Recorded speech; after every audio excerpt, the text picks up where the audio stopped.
suis monté en l'air, bam, et le mec qui est arrivé derrière m'a envoyé son tibia. Donc il me pète tibia péroné. Donc là, là c'est rideau. Là, pétage de plomb de partout, le team manager me vire petit. Maintenant, si la moto elle casse tous les week-ends, on est mal barré quoi. Je fais l'abruti, je me retourne à gauche, il me passe à droite. Là, j'ai pris un bon coup au moral. On est resté 6 heures, je suis parti avec le contrat. Truc improbable. J'étais dans un team correct et je me retrouve dans un truc tout pourri. Mais à fond partout, la moto n'avançait pas. Catastrophique.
Bienvenue dans la boîte à gants, on est l'émission qui reçoit des personnalités du monde de l'auto et de la moto.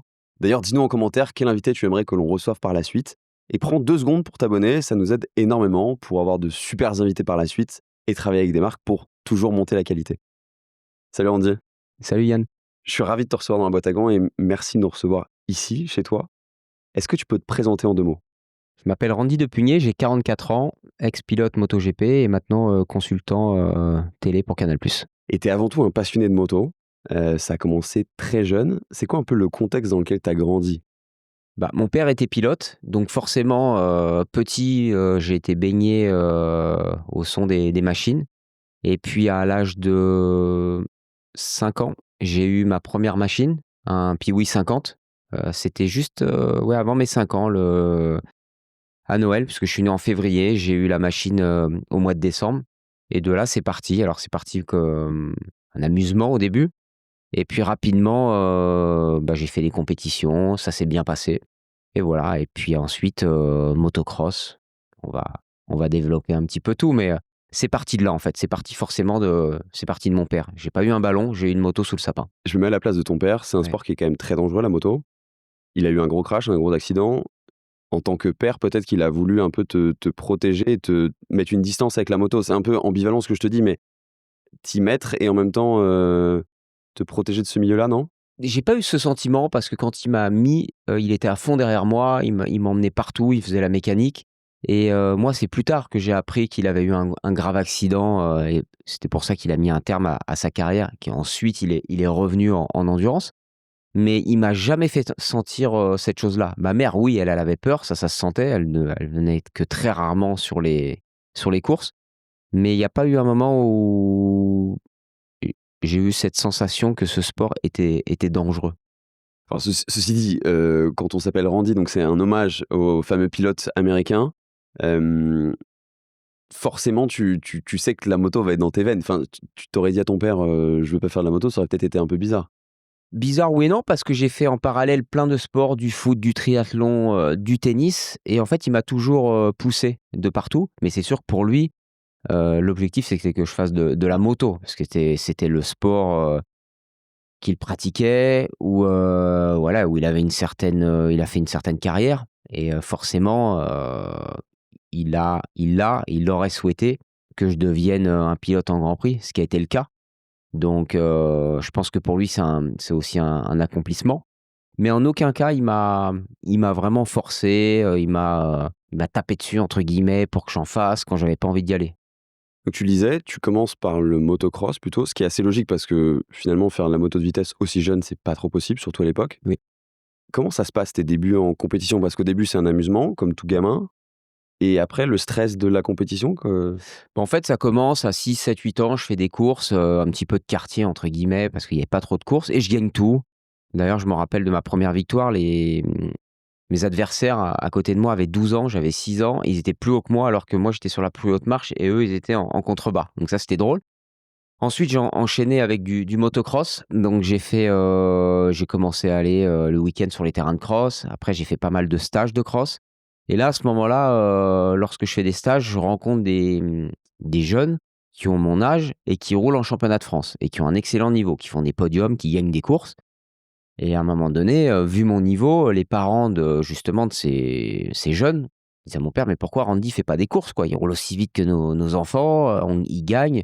Et donc de là, je suis parti faire des courses en championnat de France mini-vert en 80 cm3 et vraiment bizarre, j'étais très fort à l'entraînement et en course, il y avait le stress. Je sais pas comment encore l'expliquer à l'heure d'aujourd'hui, mais dès que je me retrouvais sur une grille de départ, que je partais en week-end de course, j'étais stressé et en gros, je roulais, pas du tout au niveau qui était le mien et donc je faisais des mauvais résultats. Donc ça a duré 2, 3 ans. Et à un moment donné, j'ai dit à mon père: «Écoute, on va arrêter le motocross. Moi, tu sais que je veux faire de la vitesse depuis toujours» et à l'âge de 14 ans, c'est l'âge où j'ai pu, rouler sur piste, donc j'ai commencé en scooter. donc entre-temps, tu as fait d'autres sports, c'est ça pour, tu fait une pause, quoi? Oui, bah, en fait, en parallèle de la moto, je faisais quand même du tennis, je faisais du foot. J'ai passé des détections pour aller au centre de formation du PSG et j'ai pas été au bout parce que, il y avait la moto et il fallait choisir. Mais j'ai toujours fait beaucoup de sport et voilà, la moto, c'était pas non plus, je vais pas dire ma priorité, c'est ce que j'aimais faire, mais il y avait pas que ça lorsque j'étais jeune. J'ai l'impression que tu as très vite compris, quand tu es même jeune, qu'il fallait pour avoir cet équilibre, ne pas être obsessionnel. Mais je dis ça dans le bon sens du terme, c'est-à-dire, tu t'entraînais et cetera, mais qu'il fallait goûter un peu à plein de choses pour être, Bah, en fait, c'est pas moi qui l'ai compris, c'est mes parents qui m'ont éduqué comme ça et ça s'est fait naturellement. Ils voyaient que j'adorais le sport. Donc ils me laissaient faire tout ce que je voulais faire en sport et j'avais besoin de me défouler. La moto, c'était une fois par semaine ou 2 max, donc il fallait bien que je fasse quelque chose d'autre, entre le lundi, le mardi, le jeudi, le vendredi, hein et voilà pourquoi j'ai fait tous ces sports. ça contraste vachement ce raisonnement avec l'ultra professionnalisation qu'il y a de la moto maintenant où tu les vois à 10 ans, déjà se comporter presque comme des professionnels dans la mentalité, dans l'entraînement, où ils sont très monotaches, tu Oui. vois? Ouais, c'est sûr, mais il y avait déjà ça en motocross. Mes «adversaires» entre guillemets roulaient tous les jours, ils allaient plus à l'école à 10 ans. Moi, je trouve ça ridicule. Et le problème, c'est qu'aujourd'hui, ou même à l'époque, si on compte les pilotes qui sont sortis sur la masse, il y en a pas beaucoup. Donc c'est très dangereux d'aller dans cette voie-là. Et voilà, comme tu le dis, on voit qu'en Espagne, les enfants, ils sortent de l'école, ils vont pas jouer au foot, ils vont faire de la moto. Et donc c'est moto, moto, moto. Donc voilà pourquoi il y en a beaucoup qui sortent, mais ce qu'on voit pas, c'est tout le déchet qu'il y a derrière. Je pense qu'aujourd'hui, un enfant de 10 ans, de lui mettre dans la tête qu'il va être champion du monde de MotoGP, c'est bien beau, mais il y a quand même d'autres choses à côté et ça, faut prendre en considération. Parce que lorsque le pilote s'aperçoit que, bah, qu'il n'est pas assez bon, où il y a des blessures, où les circonstances font qu'il ne va pas y arriver, ça peut être dramatique pour la suite de sa vie. Et peut-être que le fait que ton papa était pilote pro, a eu cet accident qui l'a finalement un peu, enfin, stoppé sa carrière. Mmh. Il a continué à rouler, mais plus amateur. Il avait tout de suite cette conscience justement que c'est un film qui peut être très précaire, quoi. Oui, c'est sûr qu'il m'a jamais mis dans la tête que j'allais être champion du monde, que ceci, que cela. Ça s'est fait naturellement.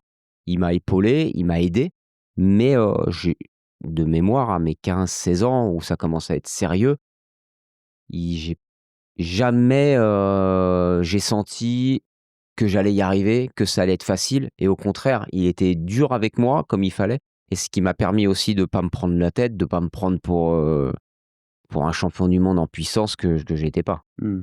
Donc là, tu fais cette pause où tu fais pas de moto pendant 2 ans. Mmh, Tu reprends à 14 ans avec quelque chose qui n'existe plus, mais qui est quand même super drôle, c'est la Typhoon Cup, c'est ça? exactement. C'est quoi exactement? En fait, c'était, des Typhoon de Piaggio, une marque de scooter, comme les Biwiz de l'époque, c'était le concurrent et ils avaient fait une coupe de marque avec, 25, scooters et j'avais vu ça l'année d'avant, parce que j'ai acheté les magazines de scooters. Ouais, je dis: «Ouais, ça, c'est pas mal et tout» et j'ai dit à mon père: «Je veux faire ça» et donc il avait, des amis en commun, ex-pilotes qui étaient, forcément dans le monde encore de la moto et un concessionnaire d'Argenteuil il m'a dit: «Écoute, viens, on va faire un essai au circuit Carole. Il y aura 3 autres jeunes et puis le meilleur, je le prends pour lui payer la saison». Donc j'ai gagné, j'ai fini premier de ces 3 jeunes et ensuite j'ai participé à ce championnat que j'ai gagné dès la première année. Donc de là, voilà, ça c'est parti comme ça et l'année d'après, j'ai attaqué vraiment, course sur piste avec une Cagiva Mito. Donc concrètement, tu pouvais voir des scooters Typhoon avec des mecs qui étaient en train de poser le genou avec des scooters? Exactement. Alors moi, j'étais petit, donc j'avais encore le pilotage avec pied par terre, comme je venais du cross. OK. Donc il y avait un peu les 2 styles, mais c'est vrai que rapidement, le style genou par terre est devenu, plus efficace. Et c'était quoi les préparations que vous faisiez sur des trucs comme ça? Parce que c'était des petits moteurs, j'imagine, donc C'était des 50 ouais. centimètres cubes, mais ils préparaient, tout et les galets et les vilebrequins, les cylindres, les échappements, non, ça marchait bien pour un scooter, hein. Et donc là, après, tu passes sur Cagiva, tu Oui disais? et Et donc c'est quoi concrètement la différence là? C'est alors là, je passe sur une vraie moto. ouais. C'est une moto, ils appellent ça le championnat de France Promo Sport qui existe encore. C'est des motos dérivées de la série. Et aujourd'hui, l'équivalent, ça serait une R9 là, ces machines. Donc ça commençait à être une moto de course assez sympa et j'ai, participé donc au championnat de France et il y avait aussi la coupe de marque avec que ces machines-là et ce qui me permettait de faire 2 courses dans le week-end. Donc j'ai ma première saison, donc c'était en 96.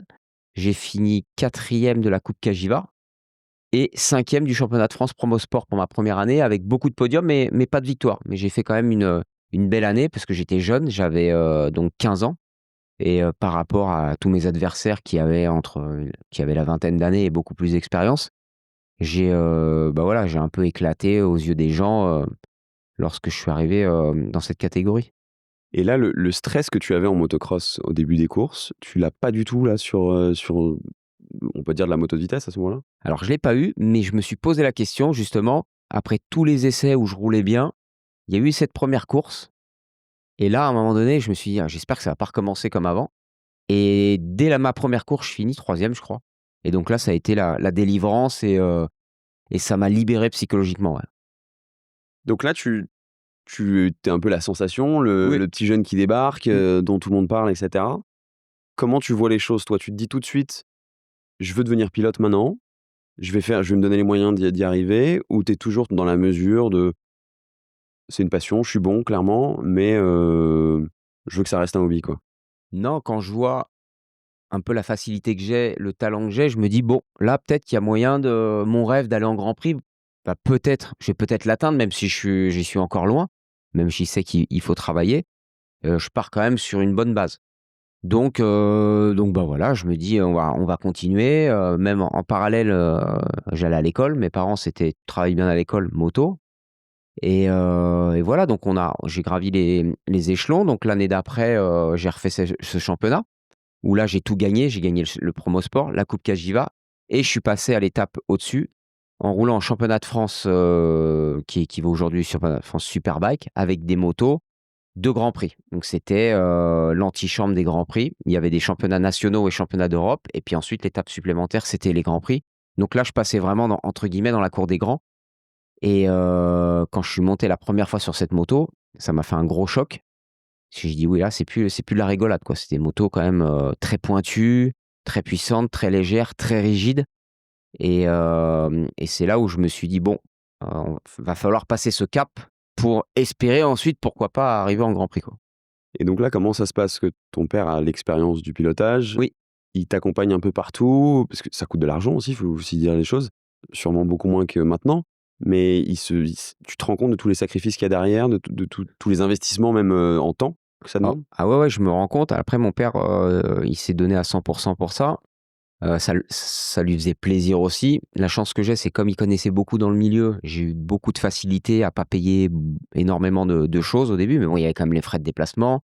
Il y avait une autre personne qui nous accompagnait, qui réglait un petit peu la moto. Mon père faisait aussi les réglages mécaniques plus, coach sur le bord de piste.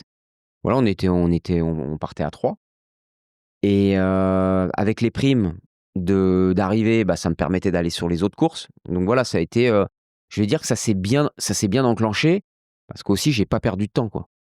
Oui, donc en fait, vous réinvestissiez à chaque fois ce que vous gagnez sur Oui, les courses pour continuer à franchir les étapes. c'est ça, exactement. Donc en 97, ça a été ça.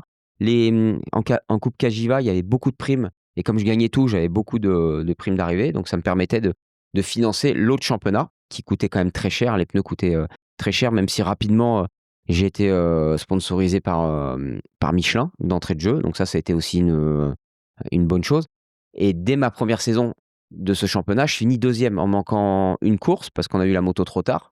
Et donc là, c'est vraiment là où les gens ils se sont dit: «Bon quand même, il arrive dans cette catégorie». Là, il y a des pilotes, ça fait 10 ans qu'ils roulent, il finit 2e et j'ai fini 2e du championnat derrière Arnaud Vincent, qui venait d'être champion d'Europe dans cette catégorie et l'année d'après qui a passé en Grand Prix donc et je l'ai battu 3-4 fois dans la saison. Donc là, c'est vraiment là où j'ai passé un gros cap, ouais. Mais assez tôt finalement, ça faisait que 2 ans que je pilotais.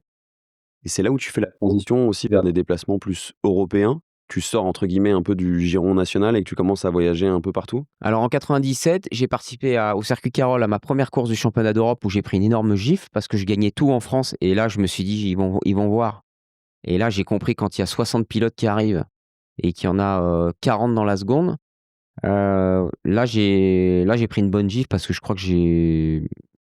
me demande, je crois que j'ai abandonné ou je sais pas quoi et Tu veux dire que d'une certaine manière, ça t'a fait du bien de te dire que c'était trop facile, voilà, ça s'enchaînait trop voilà, bien et oui. là, boum, Mmh. remise en question, quoi? Remise en question parce que là championnat d'Europe donc c'est pas encore les grands prix et là je prends une bonne claque. Et du coup, je finis le championnat de France et on décide en fin d'année d'aller faire la dernière course du championnat d'Europe où, beaucoup de pilotes de Grand Prix étaient présents puisque c'était une course qui se déroulait à la fin des Grands Prix. Donc tous les pilotes qui étaient, avec leur nouveau contrat allaient se tester lors de cette course et donc je suis arrivé en Espagne, on était 80 engagés et dont 20 pilotes de Grand Prix, plus les pilotes qui roulaient d'habitude en championnat d'Europe et avec des motos, ultra performantes. Et bah, quand je suis arrivé là-bas, je me suis dit: «Là, il va déjà falloir se qualifier» parce qu'ils en prenaient 45 et je me suis qualifié 44e. Je suis passé proche de la correctionnelle et finalement cette course a été, pour moi une nouvelle étape puisque j'ai terminé 11e, de la course en partant 44e et sachant qu'à 3 tours de la fin, j'étais 6e et j'ai cassé mon pot d'échappement. Donc je finis, 11e mais bon, je fais quand même une course super. Sachant que j'avais pas du tout le même matériel que les autres. Les autres avaient une moto de Grand Prix, moi j'avais une moto quasiment d'origine, quoi. Et puis tu avais dû faire une bonne nuit blanche parce que tu avais dû avoir du mal à trouver le sommeil, je pense? Non, ça a été, là, Ouais. ça allait, là, parce que j'étais déjà soulagé d'avoir été qualifié, ouais. Donc là, c'est nouveau déclic. Ouais. En fait, c'est effectivement, c'est plein d'étapes parce que je sais pas si, j'aime bien le rappeler aussi au public, c'est que un pilote moto, malgré son talent, il faut aussi que tout s'aligne pour que ça se passe dans le bon sens et qu'il franchisse ses étapes. Malheureusement, des Mmh, pilotes talentueux, il y en a plein qui ont arrêté leur carrière très tôt oui. parce que ça s'est pas aligné. Toi, ça se goupille plutôt bien. C'est quoi l'étape suivante? Bah, l'étape suivante, c'est de faire le championnat d'Europe à temps complet, parce que c'est l'étape avant le Grand Prix. Donc là, je signe un contrat avec Honda France, Elf, voilà, c'était à l'époque le package, Honda France, qui décide de m'aider pour partir donc championnat d'Europe complet et championnat de France de nouveau. Et essayer d'être champion de France, de faire la meilleure place possible en championnat d'Europe pour atteindre les grands prix en 99 et de là, le Grand Prix de France aussi en tant que pilote invité et donc pour moi qui était, un rêve absolu de se dire: «Bon, je vais peut-être pouvoir participer à mon Grand Prix national». Parce que l'idée, c'était pour toi, c'était de rentrer dans l'équipe de France? C'était ça un peu le Alors, Graal ou? l'équipe de France, j'y ai rêvé, l'année d'avant Ouais, et je pensais vraiment, être sélectionné. Et pourquoi pas, bah, pour prétendre à une des 2 places en 98. Malheureusement, ils ont jugé sur une erreur, bête de fin d'année que j'étais pas assez mature. Donc je l'ai eu en travers de la gorge. tu fait quoi concrètement? Bah, c'était la dernière course de la saison, j'avais pas gagné. Dans le dernier virage du circuit, il y avait un mec à doubler, je me suis emporté, je l'ai percuté donc par terre et de là, ils étaient là, ils ont jugé: «Non, il est pas mature». Bon, bah, OK, donc moi déçu parce que je pensais vraiment être sélectionné et donc l'année d'après, bah, moi, je participe donc au championnat de France et au championnat d'Europe et l'équipe de France fait la même chose mais en 250. Donc on se voit tous les week-ends et je sais qu'avec leurs 2 pilotes, c'était catastrophique les résultats Et moi, dès la première course du championnat d'Europe, je finis 4e. Donc tout de suite, ça s'enclenche bien. En France, je gagne tout. Et eux, ils font une année de merde. Un pilote est débarqué à mi-saison. Et de là, ils m'appellent en me demandant si je veux pas faire une piche sur leur moto. Et je dis ouais, ça peut être cool, la 250. Dans ma tête, j'avais pas prévu de rouler en 250 tout de suite parce que je voulais aller en Grand Prix 125. Mais je me suis dit, bon, on va essayer ça. Est-ce que tu peux expliquer concrètement, parce qu'il y a un enjeu de stratégie aussi. Tu me dis si je me trompe, mais ta vision, c'était de te dire, je vais aller au plus haut niveau de 125 plutôt qu'être en 250, mais peut-être à un niveau plus faible, c'est ça? Moi, je voulais aller à ce moment-là, je voulais aller en Grand Prix le plus tôt possible. Et vu que j'étais parti 125, je me suis dit, pour arriver en Grand Prix le plus tôt possible, je vais aller en 125. Après, forcément, l'étape supérieure, c'était le 250. Et en termes d'approche de pilotage, c'est très très différent. Rien à voir. Et en fait, tout le monde, même mon père, disait, Randy, il a un pilotage de grosses machines, de machines puissantes. Et je roulais bien en 125, mais j'avais quand même pas mal de trajectoires, je cassais un peu plus les virages, alors qu'en 125, il faut beaucoup de vitesse de passage, plus adapté à ces machines.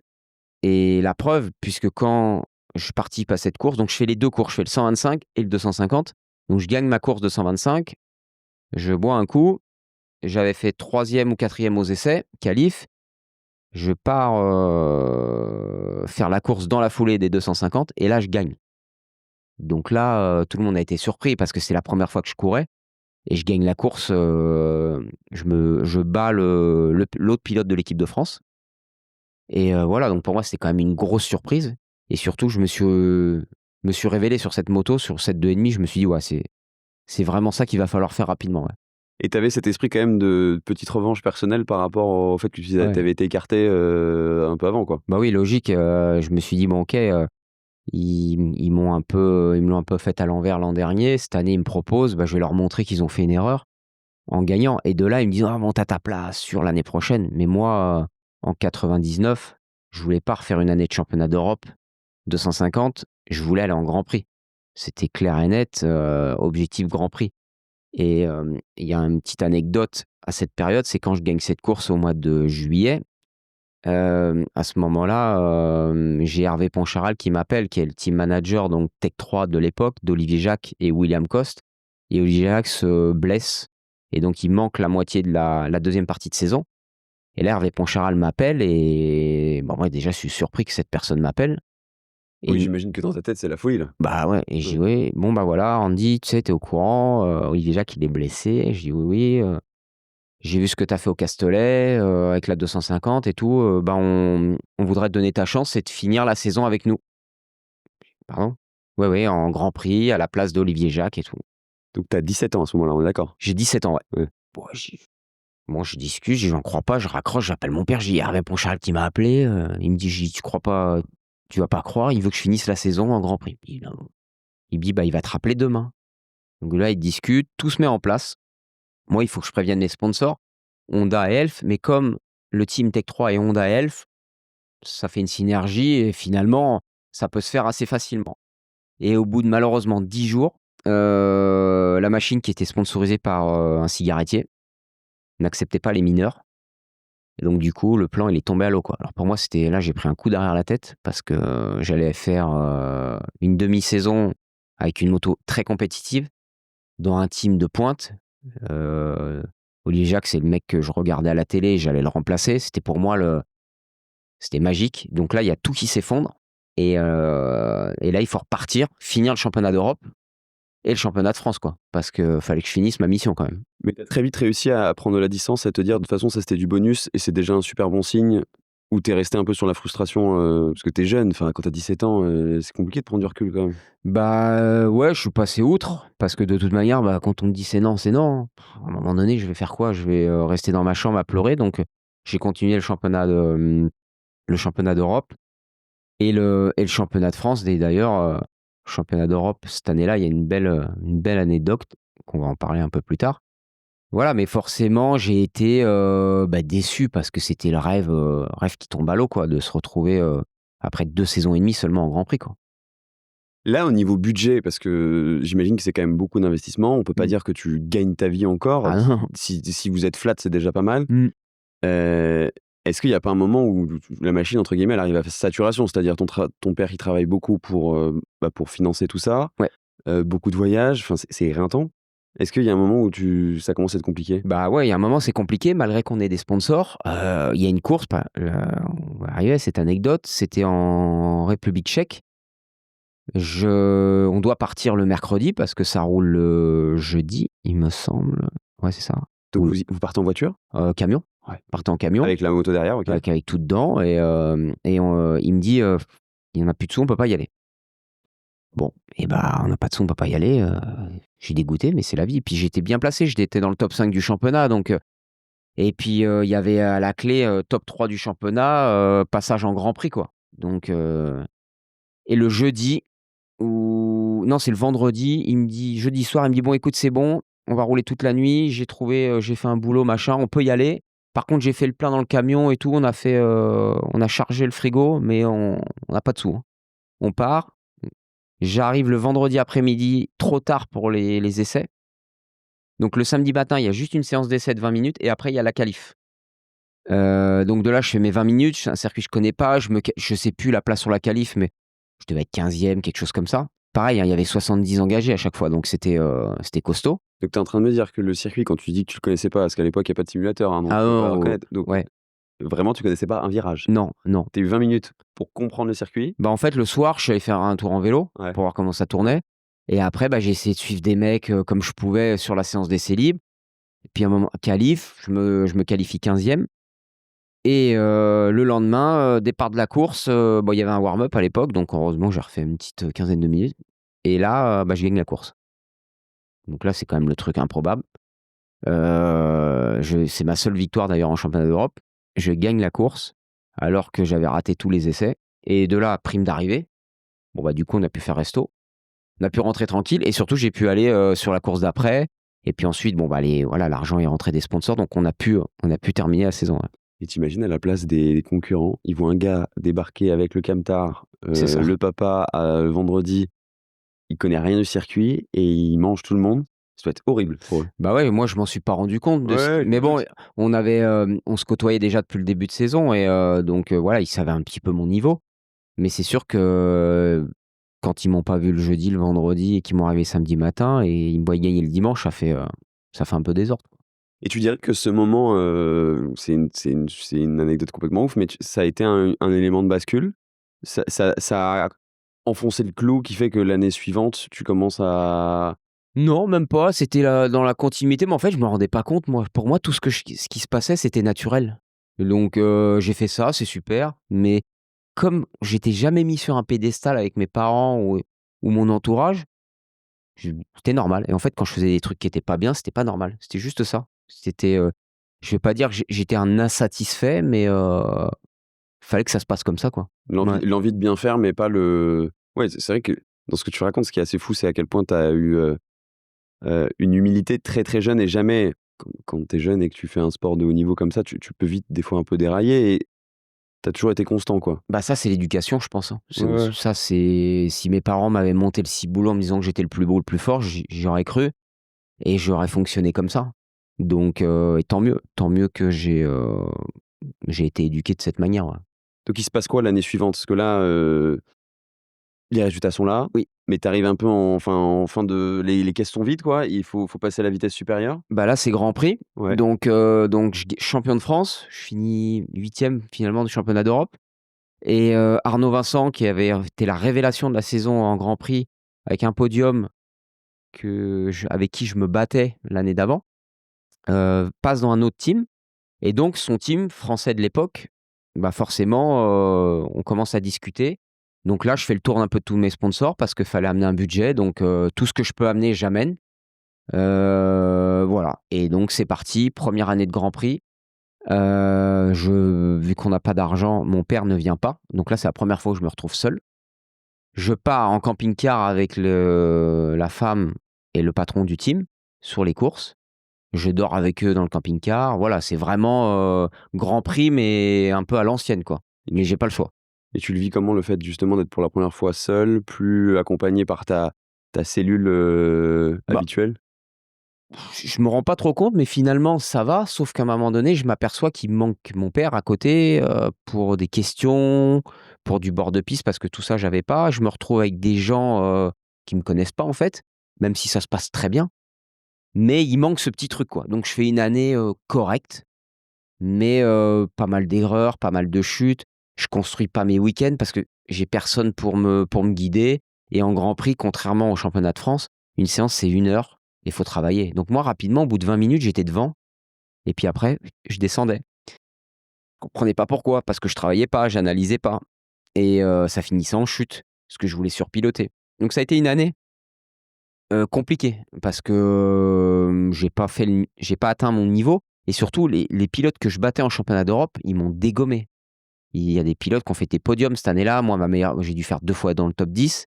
Donc là, je dis: «Merde, là, il y a un souci». Donc objectif, j'allais repartir une deuxième année avec eux, toujours en 125.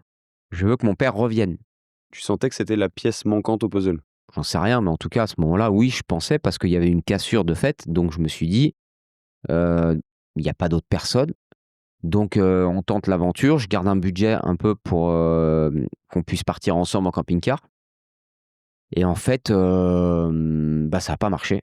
Voilà, tout simplement, je ne sais pas pourquoi, mais parce que mon père était peut-être trop à fond dans le truc, pas assez objectif et finalement, j'ai fait une meilleure année, mais ça a pas été non plus transcendant et surtout que ça se passait très mal la relation avec le team parce qu'on sait très bien que, bah, voilà, les parents, dans le sport, ça fout le bordel. C'est très rare qu'un père, arrive à rester à sa place, une mère, hein, dans le sport et donc du coup, à 4-5 grands prix de la fin, bah, là, pétage de plomb de partout, le team manager me vire du team. Donc tu veux dire que tu es viré suite justement à cette Ouais, mésentente? oui, Ce ouais, contexte tout qui cet environnement, ouais, voilà, toute cette mésentente, donc là, je suis viré et il reste encore, 4 courses à faire.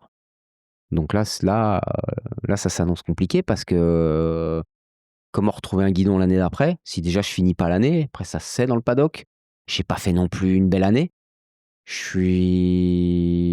Voilà, les gens étaient en attente un peu de mes performances et bah, je vais pas dire que je déçois, mais moi, je suis pas content de moi, quoi. Je sais que je peux faire mieux et surtout, je me demande comment je vais pouvoir faire mieux. Bon là, sachant que je suis à pied.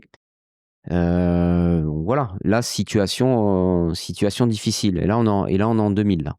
donc là, tu as l'impression un peu d'avoir que le sol se dérobe sous tes pieds et que tu es en train de perdre cette ascension qui est bien progressive, qui marche. Est-ce que tu as pas aussi finalement, bah, peur d'être un peu personne non grata parce qu'il y a cette peur de la relation conflictuelle avec, ton papa, pour les autres teams? Non, mais surtout, je me dis que là, l'année prochaine, c'est terminé, quoi, les grands Ouais, prix. Je sais pas ce que je vais aller faire. ouais. Donc, peut-être je rappelle l'équipe de France 2 ans après, je vais faire du championnat d'Europe et je refais différemment. Et ouais, je suis dans une phase vraiment, pas terrible et puis j'ai que 19 ans, donc je suis encore jeune. Mmh. Mais bon, c'est ma deuxième année et il y a rien eu de flamboyant. Et de là, bah, c'est là où arrive, Éric Mahé dans ma carrière.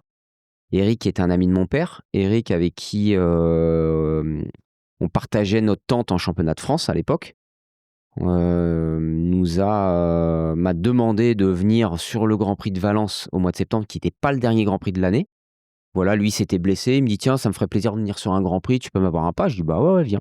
Donc il vient, il passe du temps avec moi, mais comme ça quoi, pas me donner aucun conseil, c'était un ami de mon père, donc ils discutent ensemble et tout. Et puis le lundi, il m'appelle, il me dit: «Ouais, merci, c'était cool, le week-end et tout», je dis: «Ouais, ouais, bah, heureusement que tu es venu parce que de toute façon c'est fini, je suis viré». Il dit: «Comment ça tu viré?» Bah, donc je lui explique la situation. Il me dit: «Écoute, moi j'ai rien à faire. Si tu veux, on essaye de sauver la situation». Et à cette époque-là, donc j'étais en Espagne et j'étais sur Aix-en-Provence, j'avais des amis et lui avait aussi un pied-à-terre là-bas. Mais il passe me voir à Aix. On appelle le boss du team qui était en région parisienne et lui: «Non, je veux plus, c'est terminé. Avec son père, c'est pas possible. Là» enfin bref, truc, c'est indiscutable, quoi. Bon, il dit: «Écoute», il s'appelait Jean-Claude à l'époque. Il dit: «Jean-Claude, on monte dans la voiture. Demain matin, on est chez toi dans le bureau.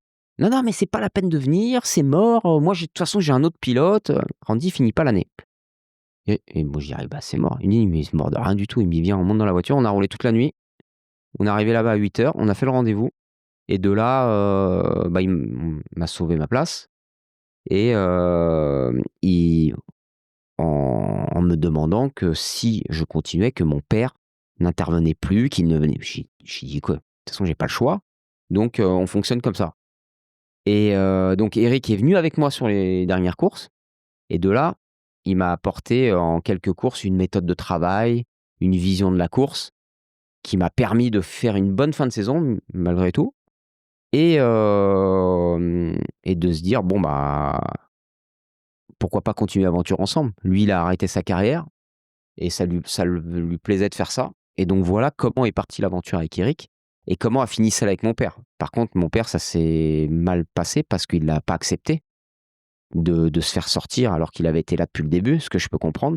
Mais moi, j'avais pas le choix.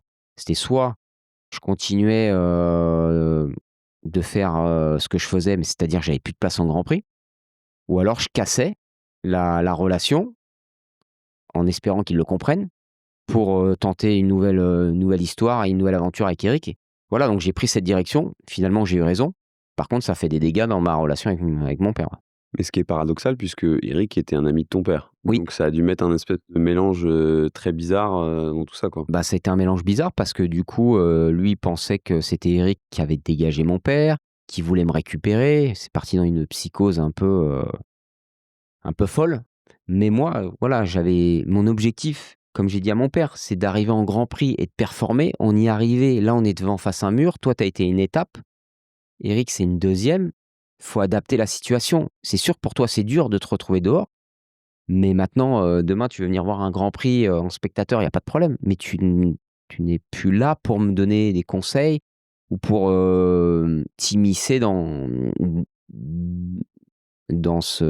ma gestion parce que ça n'a p on est arrivé au bout du truc, quoi.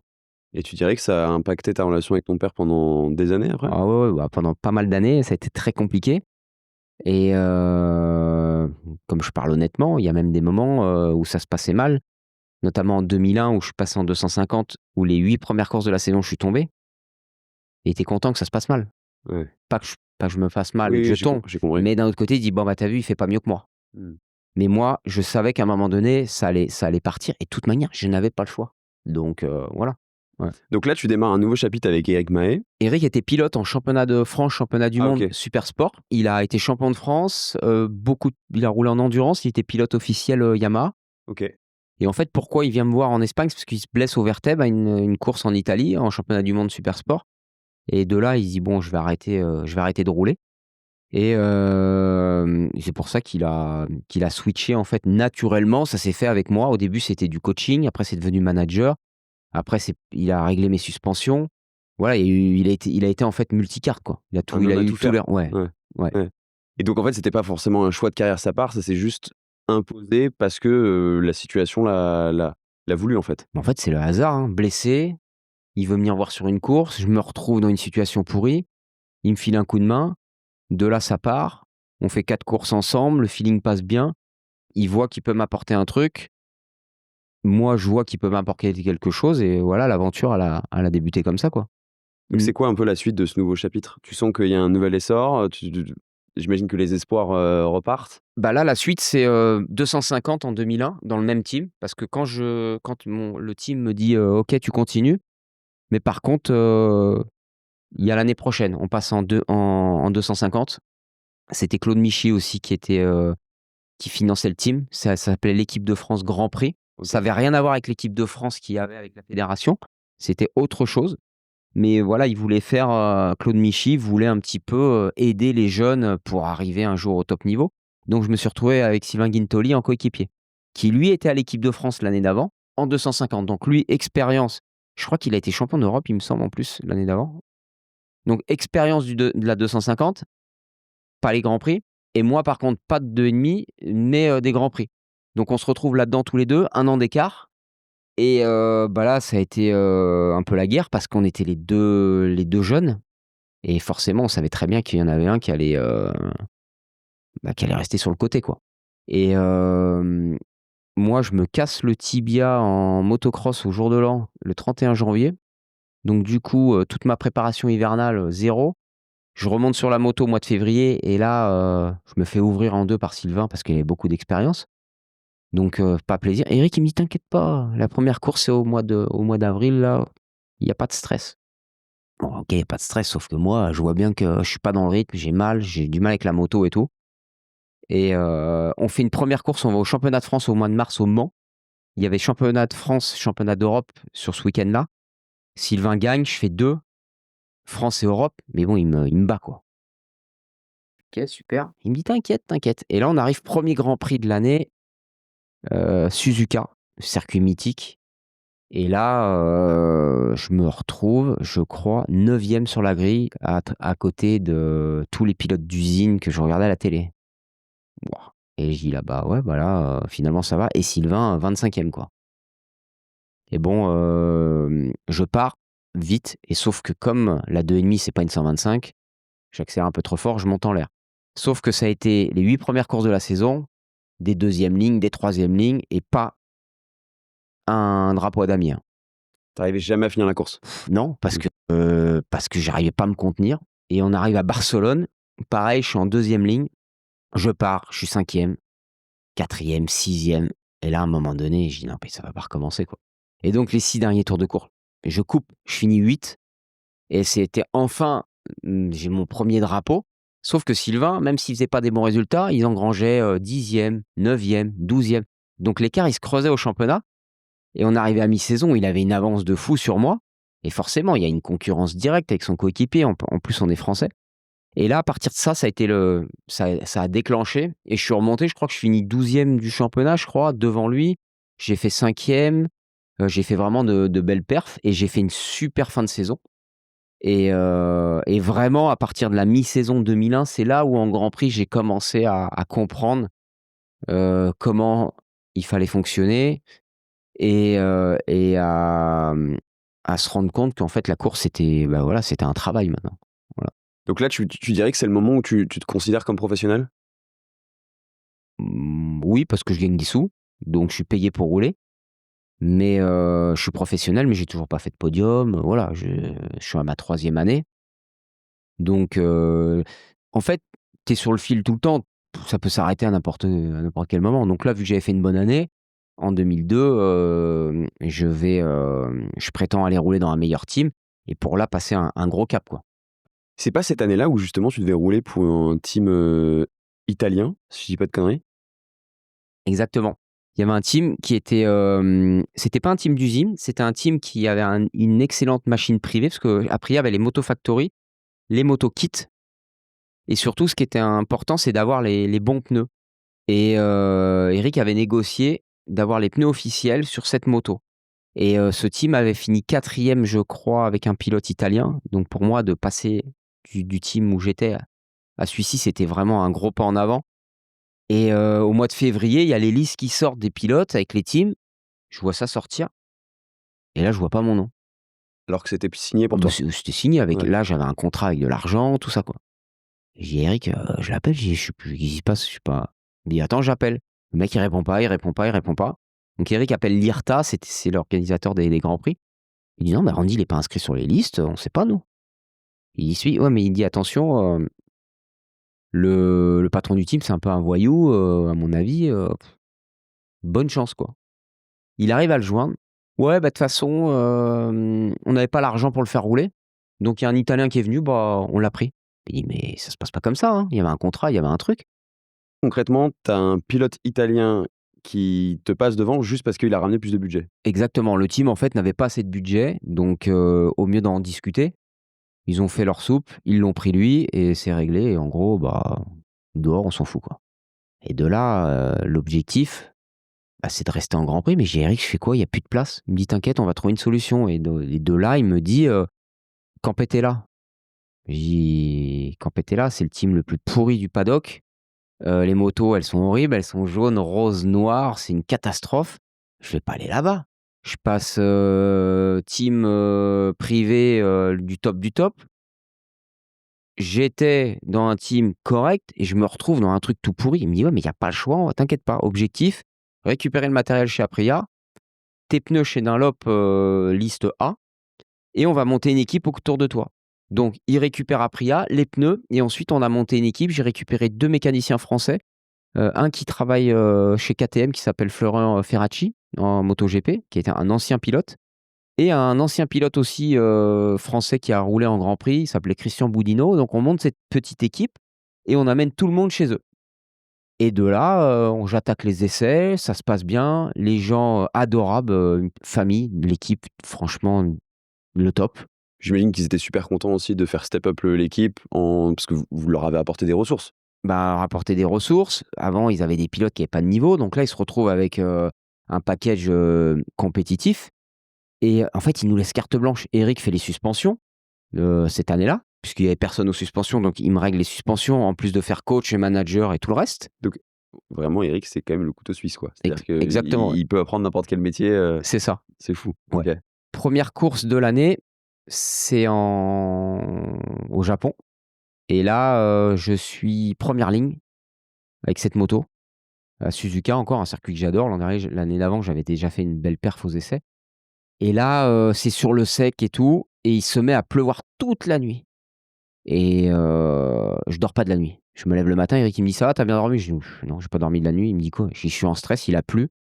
On a fait que les essais sur le sec.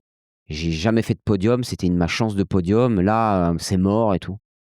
Bon, on fait le warm-up, normal. Je pars à la course, des trompes d'eau, déluge. Je pense qu'aujourd'hui, la course, elle a même pas lieu. Et je finis 3e, donc podium, et surtout 2 pilotes invités japonais devant. Donc en gros, je sors du premier Grand Prix, je suis premier des pilotes titulaires du championnat, quoi, même si sur le papier ça se voit pas. Donc là, je suis passé en 1 mois et demi de pas de moto à mon premier podium en Grand Prix. Donc franchement, c'était magique, quoi. J'imagine qu'en plus, le paddock devait halluciner de voir cette moto rose et jaune que tu peux pas louper devant, alors qu'elle était tout le temps derrière, quoi. Bah, c'est ça, exactement. Donc ça a vraiment fait parler. 15 jours après, on va en Afrique du Sud. Là, je refais un top 5, et du coup, avec mon podium et mon top 5, je pars du 2e Grand Prix de l'année en tête du championnat du monde. Donc c'était le truc inespéré, quoi. Donc là, tu te fais quand même tu sais, les Montagnes russes. les montagnes russes, ouais. Ouais, complet. Vraiment tout en bas, Ouais, tout ouais. en haut. Mmh. Et comment ça se passe la suite? Bah, ça se passe bien. J'enchaîne avec des podiums au Mans, une belle année. Et je finis 7e du championnat. J'ai fait 2 podiums, j'ai fait ma première pole au Brésil.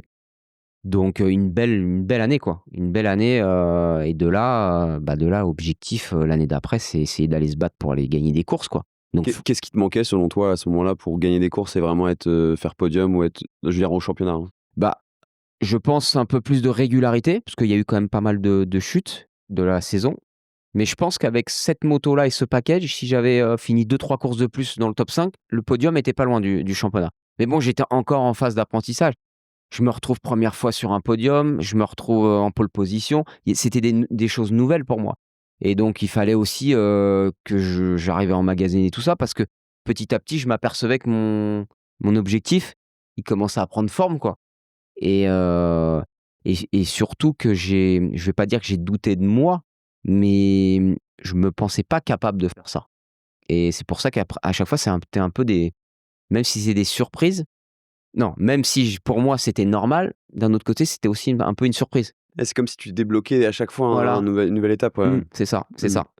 Là, l'objectif, bah, c'est d'essayer d'intégrer un team un peu plus performant avec une moto d'usine pour aller chercher ma première victoire et essayer d'aller se battre pour un championnat. Et donc c'est là qu'intervient le LCR? Alors en fait, LCR, ça arrive dans la boucle, donc on est à la fin de l'hiver, mais finalement, il y a pas trop d'opportunités, et m'aperçois que je vais peut-être rester là où je suis et dans les mêmes conditions. Et donc forcément un peu déçu, mais bon, s'il y a pas le choix, il y a pas le choix. Et là, Eric, il entend parler que donc LCR, donc Lucio Cecchinello, qui était aussi pilote, hein, qui était pilote en 125, qui avait un team en 125 et en 250, cherche un pilote, mais vu que c'est Aprilia, ils veulent lui placer un japonais qui s'appelait Harada, qui avait été champion du monde en 250, qui avait fait des Grands Prix 500 et qui allait revenir dans cette catégorie. Donc qui était plutôt en fin de carrière. qui était en fin de carrière, ouais. Mmh. C'est sûrement sa dernière année. Et de là, donc il appelle Lucho et ils se connaissaient pas, hein. Il dit: «Bon Lucho, il y a Randy, oui j'ai vu, il a fait une belle année et tout, mais bon, c'est trop tôt, peut-être pour l'année d'après parce que Aprilia, Arada et moi pour mes sponsors, c'est plus facile de vendre Arada que Randy et tout». OK. Comme, il était à Monaco et que là on était à Aix-en-Provence, il dit, «On descend te voir». Il dit: «Oui, mais de toute façon ça sert à rien, Oui, mais comme ça tu rencontres Randy et puis tu vois comment il est, tu le connais pas et tout». Et de là, on descend, on arrive là-bas, on commence à discuter dans le bureau, on discute, on discute. On est resté 6 heures, je suis parti avec le contrat.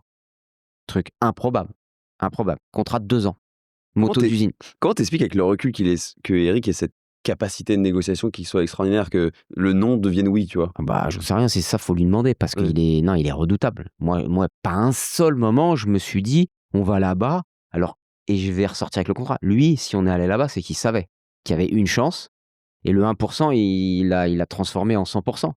Et Mmh. à l'emmener dans des directions, il est jeune et regarde ce qu'il a fait et Arada et ceci et cela et Il c'est avait une stratégie, un plan? Il te donnait un peu, alors voilà, on va faire comme ci, comme ça, pas à ce moment-là, mais plus tard, oui. Des fois, on allait dans des négos où il me dit: «Voilà, on va faire ci, on va faire ça, puis à un moment donné, tu vas partir et moi je vais finir le travail parce que je veux pas que tu sois là. Je veux pas que ça se voit sur ta tête que tu peux, être en terreur et tout par rapport à ce que je vais faire». Mais là, sur ces premières années, non, il fonctionnait vraiment, c'était ouvert, quoi. donc là, à ce moment-là, quand tu repars avec le contrat, tu es comme un dingue, j'imagine? Ah bah, là, c'est la fête pour moi. Je repars et je suis pil j'ai un contrat de pilote d'usine, quoi. Donc je me dis, «Ça y est, le rêve arrive, je vais peut-être être là et je vais avoir les moyens de me battre pour un championnat du monde». Mmh. Tu as la bonne moto, les bons pneumatiques à ce moment-là? En fait, j'ai tout, sauf que Lucho, à ce moment-là, c'est un team qui a un peu moins de budget que les 2 autres teams officiels, donc on dispose malheureusement des moins bonnes pièces des motos d'usine. Mais moi, dans ma tête, j'ai la même moto que les autres, donc j'y vais à fond. Tous les essais hivernaux au meilleur temps, donc là, j'arrive première course de l'année, je me dis là, c'est bon, quoi et forcément, bah, il y a des pilotes qui mettent du temps à se réveiller, donc première course à Suzuka, encore une fois, je suis j'ai pas de chance, hein, je casse aux essais, donc je pars dernier et je remonte, je crois troisième à 4 tours de la fin et je casse la bougie. Donc abandon, un peu déçu et après c'est enclenché, j'ai enchaîné les podiums. J'ai fait ma première victoire à Barcelone et cette année-là, je finis troisième du championnat du monde. J'ai gagné 3 courses et j'ai pas été champion parce que j'ai eu une période un peu compliquée au mois de septembre-octobre où j'ai pas été assez régulier sur le podium, mais malgré tout, je crois que je finis à 23 points du premier. C'est rien, c'est même pas une victoire.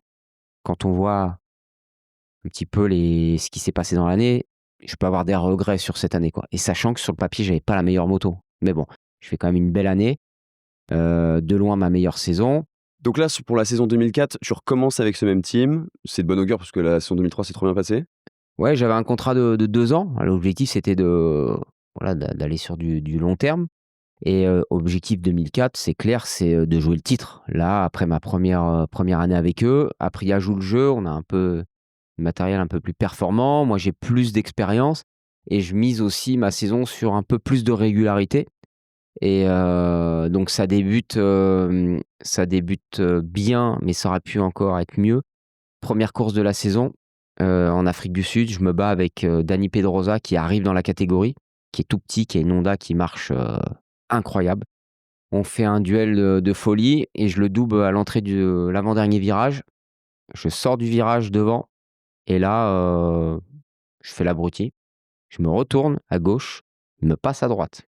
Ça, c'est quand même bien joué et il gagne la course. Donc là, j'ai pris un bon coup au moral parce que j'avais, fait une très belle course et par contre sur un geste complètement stupide, je perds une victoire et puis surtout, Pedrosa qui arrive là, première course, il gagne, tout de suite ça le met en confiance, quoi. Donc moi là, j'ai ramassé costaud, sur le chemin du retour, ce qui est normal, hein, gâcher une victoire de cette manière, c'est pas normal et ensuite s'enchaînent, des super courses avec beaucoup de podiums. Je crois que j'ai fait 4 2e places d'affilée. Barcelone, je gagne de nouveau face à Pedrosa. Je me retrouve en tête du championnat et vraiment on est tous les 2 au coude à coude pour jouer le titre, quoi. C'est une année où tu veux exploser, où tu dois exploser aux yeux enfin, à un niveau Oui. international. Qu'est-ce qui fait que c'est pas au niveau que tu voulais? Bah, ce qui fait que j'ai pas réussi à faire l'année complète encore. Ouais. J'ai eu encore un passage à vide au mois de septembre, octobre. Je sais pas pourquoi, mais du coup, je finis 3 du championnat, et une victoire seulement. Beaucoup plus régulier, mais j'ai pas réussi à aller chercher le titre et surtout Pedrosa, il nous a ruiné toute la saison. Ouais. Voilà, mais déçu parce que j'ai pas eu l'impression d'avoir fait l'année que j'aurais dû faire. Il en a manqué un. Plus régulier, heu, peut-être un poil moins rapide ou alors parce que lui, il était trop rapide, j'en sais rien, mais en tout cas, il a manqué quelque chose dans l'équation. Tu dirais que le recul maintenant, puisque ta carrière, elle est quand même derrière, c'est la saison où tu as des regrets? L'année 2003, elle était, beaucoup plus ouverte finalement et puisque je finis à moins de 25 points, donc c'est moins d'une victoire du titre. Et j'ai pas été la chercher. J'étais plus régulier l'année d'après, mais il y avait un pilote qui était un peu, un cran au-dessus. Puis Honda avait mis le paquet avec sa machine, elle marchait vraiment fort. Donc ouais, c'est 23 l'année où je pense que j'ai gâché la plus belle chance de titre. Donc là, l'année suivante, tu es toujours chez Aprilia, dans un autre team, c'est ça? Oui, en fait, fin d'année, Lucho décide de faire, autrement. Il reprend Casey Stoner, qui avait été chez lui en Moto3, qui était parti chez KTM et un autre pilote, Andrea, Locatelli, un pilote un peu plus vieux. Donc de là, je me retrouve, sans guidon. Il y a eu un éventuel passage, Tech 3. Finalement, ça s'est pas fait, en MotoGP. Du coup, je pars avec Aprilia, team officiel qui était géré par le team Aspar Martinez, espagnol. Donc je me retrouve dans ce team avec vraiment la meilleure des Aprilia et un coéquipier qui s'appelait, Sébastien Oscar Porto, un pilote très rapide et sur le papier, on a une équipe de tueurs et finalement ça a pas se déroulé aussi bien que prévu, malgré que la moto soit rapide. On n'arrive pas à régler le châssis, que ça soit moi ou lui, donc on fait vraiment une saison, avec, de temps en temps on gagne, de temps en temps on est loin et ça a été vraiment une année, pas régulière du tout et cette année-là, il y avait encore Pedrosa, il y a Dovizioso qui est arrivé, il y a Lorenzo, donc il y avait énormément de monde, Stoner. C'était une grosse année.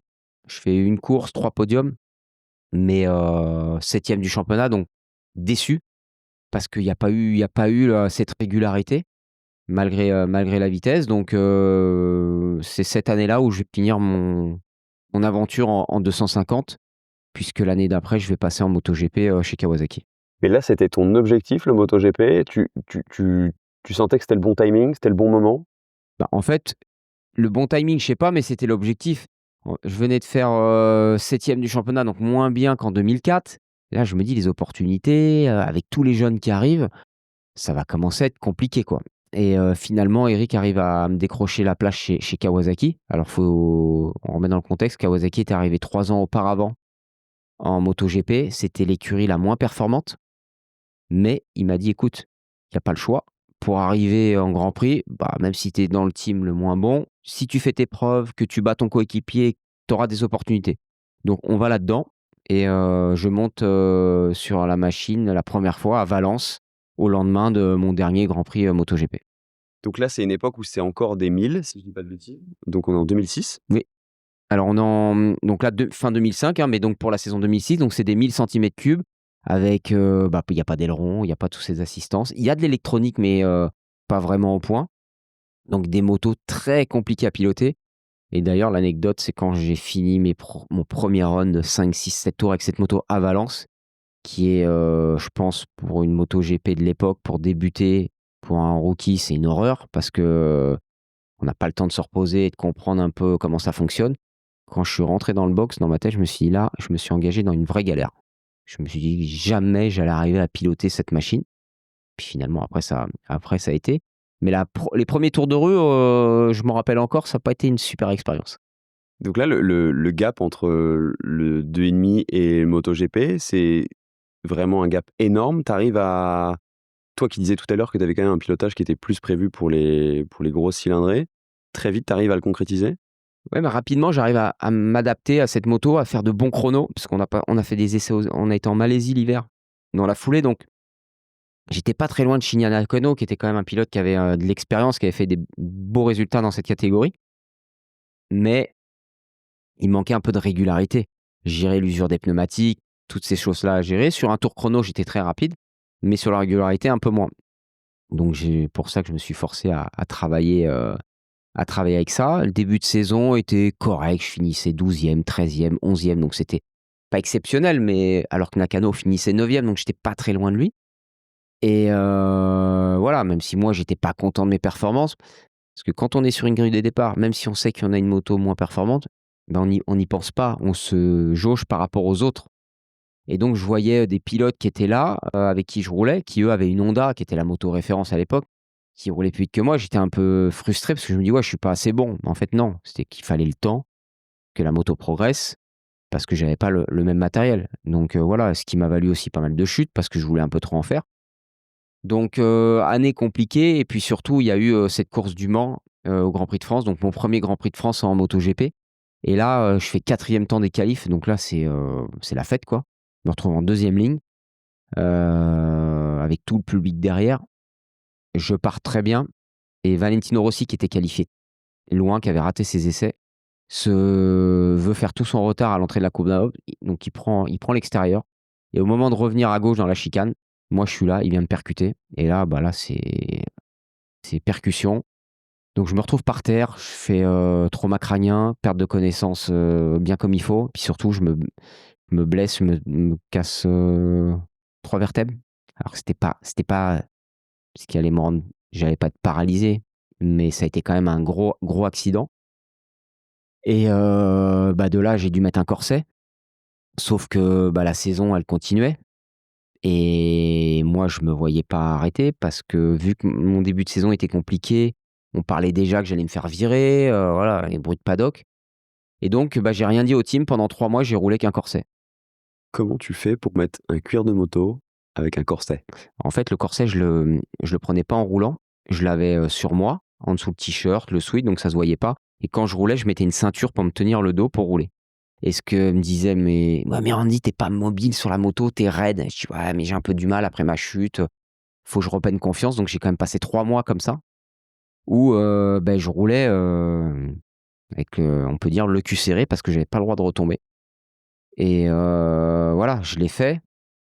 J'ai serré les dents pour finir l'année, sur une meilleure note et puis surtout préparer l'année 2007. Mais c'est vrai que ma première année de MotoGP, elle a été très dure, ouais. Et tu te rends compte même des risques que tu prenais? Parce que j'imagine que si tu tombais, le risque, c'était tout simplement la paralysie, quoi. Non, où il y avait les traits de fracture, non. J'aurais pu très bien être paralysé en chutant sans avoir ça. Donc il y avait pas de conséquences. Mais j'avais mal. Ah, ça faisait mal. L'impression qu'on m'enfonçait des aiguilles dans le dos et j'ai fait 6-7 courses comme ça quand même, hein. Mmh. Tu faisais référence à Shinya Nakano, c'était le coéquipier d'Olivier Jacques, Oui, le fameux duel, incroyable, chez Tech 3. C'est un gars qui t'a beaucoup appris aussi qui a été vraiment dans la transmission? ouais, on a beaucoup parlé et avec Chignac qui était vraiment quelqu'un de très gentil, un très bon pilote, c'était pas quelqu'un de vicieux.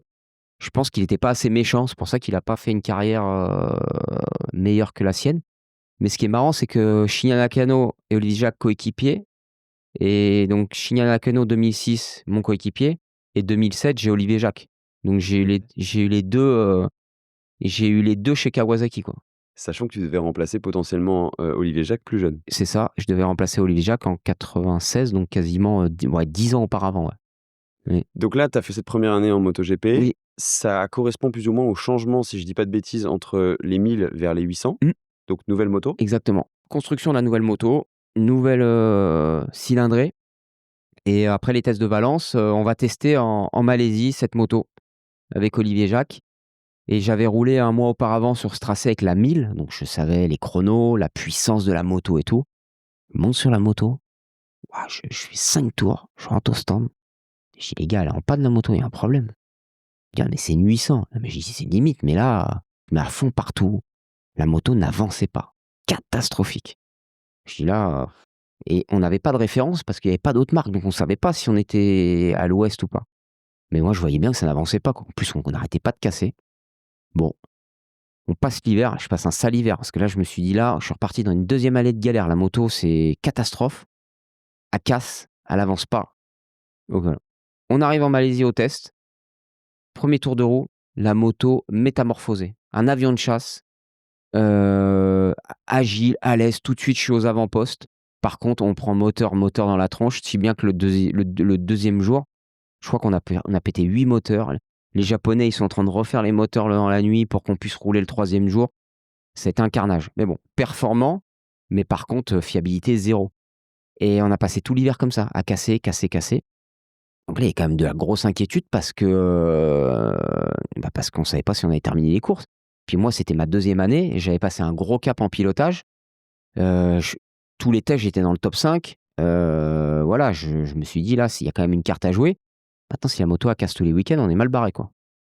Et les autres teams n'avaient pas ce même problème? Parce que finalement, tout le monde était un peu à armes égales sur le fait que c'était une nouvelle moto, donc problème de fiabilité. C'était Non, particulièrement vous? ouais, nous, parce que je pense que Kawa avait voulu faire un moteur puissant, mais par contre le moteur, il tenait pas et à un moment donné, bon, bah, ils se sont dit: «On va refermer les robinets». Donc 1er Grand Prix du Qatar, bah, là, il y a une grande ligne droite, la moto, elle avance plus et donc je me retrouve 10e, 9e.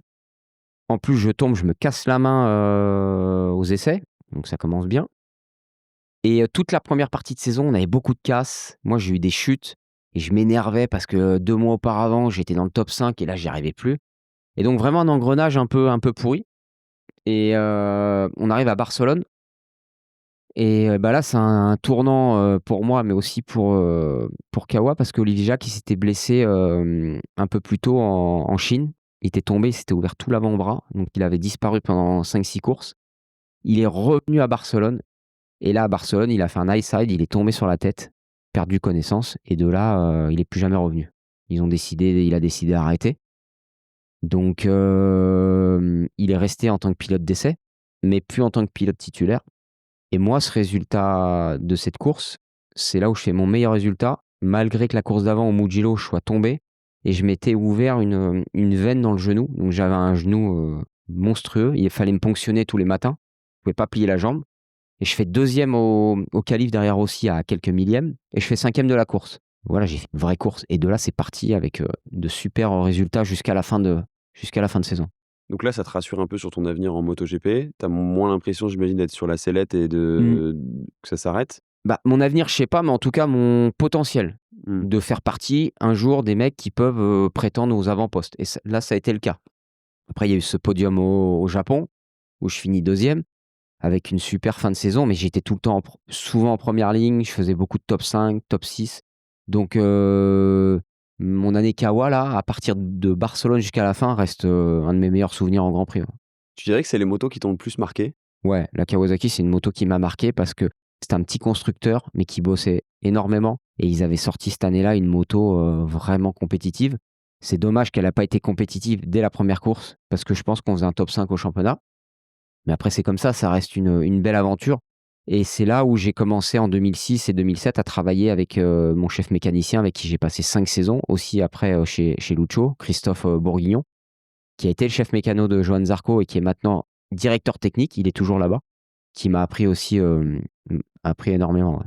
Est-ce que tu as l'impression à ce moment-là, quand tu fais le retour au LCR, que c'est un peu ton money time dans le sens où c'est la fenêtre de tir que tu vas avoir pour vraiment performer et aller chercher le mieux que tu puisses, sur le MotoGP? Ouais, c'est vrai que 2008, après ma fin de saison 2007 chez Kawa, je me dis là, voilà, c'est l'année ou jamais et on va revenir juste en arrière. L'objectif, c'était de rester chez Kawasaki. Malheureusement, dans le team, il y avait des personnes qui ont joué un petit peu, au con avec moi, qui m'ont dit: oui, non» et à un moment donné, moi, je voulais rester chez eux parce que je savais qu'il y avait vraiment à faire, vu l'ambiance qu'il y avait, le potentiel, mais je voulais pas risquer de perdre ma place et à un moment donné, on a refait Riac a refait une dernière tentative. Randy veut rester, il est où le contrat? On verra plus tard, on verra dimanche et on leur a dit que si le contrat n'arrivait pas avant la course, j'allais aller ailleurs. Ils m'ont pas cru.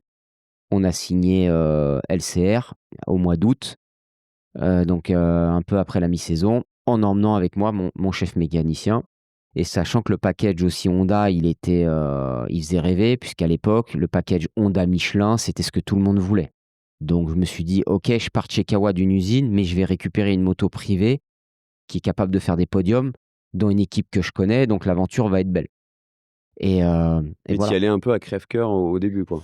Pas à crève-cœur, parce que j'étais très content d'aller là-bas et tout, mais l'objectif, c'était vraiment de continuer cette aventure avec Kawa pour essayer d'atteindre l'objectif sur une saison complète, et je suis sûr qu'on aurait été capable. Mmh. Donc là, tu arrives, au LCR, comme Oui, tu dis, combo incroyable sur oui. le papier. Honda, Michelin, Michelin. mon équipe technique, une équipe famille, et là, on fait premier test, on va en Malaisie, meilleur temps, des 3 jours. Super. Par contre, une chute tous les jours. Bon, je dis: «C'est pas grave». On attaque, essais hivernaux de février, top 3 en Malaisie, une chute tous les jours. Bon, mais sur le coup, on dit: «Bon, OK, ça tombe, mais ça va vite».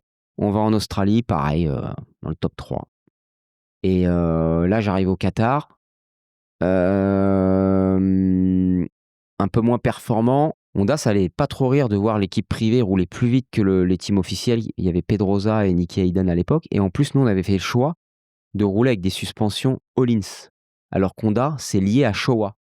Et on avait fait ce pari-là, et tout le monde pensait que c'était à cause de ça qu'on était performant. Donc au Qatar, ma moto marche un peu moins bien, et du coup, je tombe au Qatar, en course, et là j'enchaîne, des chutes à répétition et des chutes rapides aux essais, mais impossible de concrétiser en course. J'arrêtais pas de tomber. J'arrivais pas à me faire, avec ce pneumatique, avant Michelin, qui pour moi ne me donnait pas assez de feedback, quoi. Et donc là, ça enchaîne, et au bout d'un moment, ça devient compliqué psychologiquement, parce que oui, OK, je suis en première ligne, mais je finis pas les courses, quoi. Tu veux dire, quand tu dis pas assez de feedback, c'est que tu sentais pas le moment où ça décrochait, c'était Ouais, on-off, c'est ça? exactement. Ouais, je perdais l'avant, à Barcelone, je suis tombé 4 fois dans le même virage dans le week-end. Je ne sais pas pourquoi, et je demandais pourquoi, ils étaient incapables de me le dire. Donc vraiment une année difficile, et de là, le team décide de passer Bridgestone. Je fais, record de chute dans l'année, hein, mais je sais plus à combien j'étais, à 27 ou 28,8, c'était énorme. Et comment, en tant que pilote, quand tu chutes autant, à un moment, ça t'attaque le cerveau, tu as peur de Ah monter sur la moto? j'en avais ras-le-bol. J'en avais ras-le-bol, parce que je pouvais tomber en me traînant, ou tomber en roulant vite. Donc je ne savais plus à quoi m'attendre, et du coup, saison en enfer, hein. Donc je m'attendais à l'année de saison en enfer. De là, on passe Bridgestone, et là, là, de nouveau déclic. Là, pareil, je reroule vite l'hiver, et là, l'objectif, c'est d'être régulier. Donc première course de la saison, je fais 9, mais sans prendre trop de risques, et je monte en puissance, petit à petit, pour me retrouver, au mois de juillet, à mi-saison, podium donc mon deuxième podium en GP à Donington. Je finis 3e, et surtout à ce moment-là, je suis 7e du championnat à la mi-saison, donc 1re partie de saison idéale, et 2 chutes depuis le début de l'année, quoi. Donc vraiment le 1re partie de saison idéale. Donc là, c'est reparti. Là, ça repart. On revient en arrière après toute ma saison de merde 2008.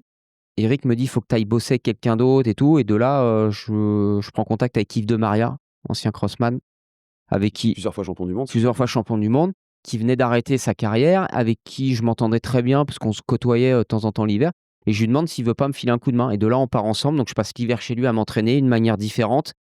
Il vient avec moi sur les courses, et il m'apporte quelque chose de différent. On met ensemble une stratégie qui fonctionne, et donc on arrive à ce podium en Angleterre, et c'était prévu qu'on aille faire du cross, le mardi d'après, et le lundi soir, je me couche assez tard, c'était l'été et tout, et je me lève tôt, on part au motocross, et on roule, on roule, on roule, et à un moment donné, il me dit: «Ouais, ça suffit et tout», et je lui dis: «Attends Yves, je refais une session, il est tôt et tout». Il me dit: «Dernier run, quand je te fais signe, tu t'arrêtes». Et là, il me fait signe, je m'arrête pas, 1 tour, 2 tours, 3 tours, 1 tour, je pars passer. Donc un peu fatigué, j'ai sauté trop loin sur un saut, j'ai fini dans un précipice, je me suis explosé ma cheville. Et là, donc cheville explosée, on rentre, je me fais opérer, et là, j'appelle Lucho, qui pour lui, c'était la saison de rêve. Je l'appelle, je dis: «Lucho, ça va?» «Ouais, attends, parce que là, je suis à la plage et tout». Je dis: «Ouais, mais j'ai un truc à te dire». Je dis: «Je me suis cassé la cheville et tout». «Ouais, ouais, c'est ça, allez», il me raccroche au nez. Je rappelle, j'ai dit: «Lucho, je rigole pas». «Ouais, comment ça et tout?» Et je m'étais fait opérer à Aix-en-Provence. Il était à Monaco, et de là, il vient, et ouais, j'ai la cheville, elle est broyée, et le médecin, qui est un ami à moi, et tout, il me dit: «Là, je te connais, tu es un dur, mais là, ça va quand même être, très compliqué. J'ai passé, je sais pas 8 heures. J'ai mis je sais pas combien de vies, j'ai mis des cales, j'ai pris des radios. Je dis: «Ouais, mais j'ai une course dans 2 semaines et demie». Mais il me dit: «Tu et la course, tu Bon, mais bon, dans ma tête, j'ai dit: «Là, j'ai pas moyen, je vais tout tenter». Donc j'ai forcé, réduc. Donc je suis revenu, hein, en République tchèque. J'ai fait 9e comme ça. Mais ça m'a mentalement, ça m'a fait beaucoup de mal parce que ça m'a tellement usé et épuisé et que j'ai atteint l'objectif de revenir que, en fait, après j'ai eu un moment de creux et il y a eu 4-5 courses un peu merdiques et je finis le championnat, 11e. Voilà, donc bon, déçu parce que vu où c'était parti, puis sur une connerie d'aller gâcher ça, ah bon, bah, voilà, Mais c'est comme comment ça. comment ça se passe justement la gestion du risque par rapport au fait que vous faites du motocross à côté? Parce que beaucoup de pilotes le font encore maintenant, hein, si ce n'est tous. Ouais. Bah, en fait, en gros, tu peux tout faire sans te blesser. Sauf que moi, Mmh. en pleine saison, c'était quand même une connerie et surtout, j'aurais dû écouter quand on me dit de s'arrêter, quoi. Voilà, là, c'est vraiment j'ai fait le blaireau et je m'en veux parce que ma cheville, elle m'a quand même fait chier pas mal de temps et puis ça m'a surtout, ruiné ma fin de saison. Donc de là, c'est quand même une très belle année. Il y a de bonnes bases. On repart l'année d'après, pareil. J'espère avoir un peu du matériel un peu meilleur parce qu'il y avait beaucoup d'écart entre les machines d'usine et les machines satellites à l'époque. C'est un peu mieux, mais c'est pas ça. On continue de bosser avec Yves, on prépare bien l'année et là, on démarre encore mieux la saison parce que j'arrive à mi-saison, en Allemagne, je suis 4e du championnat du monde. Heu, Régulier, tout le temps là, des premières lignes. Malheureusement pas de podium, 4e, 5e, 6e, mais vraiment très régulier. Et en Allemagne, week-end de l'enfer en fait. Le vendredi, ça se passe correctement et là, le samedi matin, un pilote devant, casse son moteur. Ils oublient de mettre le drapeau. Un tombe devant, la moto dans le bac et moi j'arrive au freinage, je perds l'avant, je glisse, je chute anodine, sauf que je viens m'encastrer dans la moto du mec et je me casse la cheville droite. Pas une grosse fracture, mais bon, la cheville elle est cassée. Je strappe, je fais la qualif, je me qualifie, 7e je crois. Et le lendemain, je me lève, mais j'ai le pied explosé, je peux pas rentrer dans la botte, donc compliqué. Je fais quand même, je pars et je rétrograde, parce que je me sens mal et j'ai surtout ma cheville qui arrête pas de sauter dans les virages à droite. Quand tu dis qu'elle saute, c'est-à-dire Bah, que ça j'ai ma cheville qui, comme elle est cassée, elle fait clac, clac, quoi. Voilà.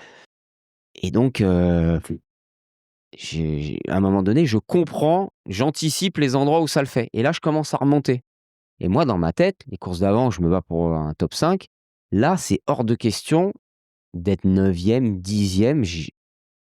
En fait, j'ai pas été lucide là. Je me retrouve derrière des mecs que d'habitude je vois même pas, donc ça je pète un plomb et je commence à remonter et là, je rentre dans un virage.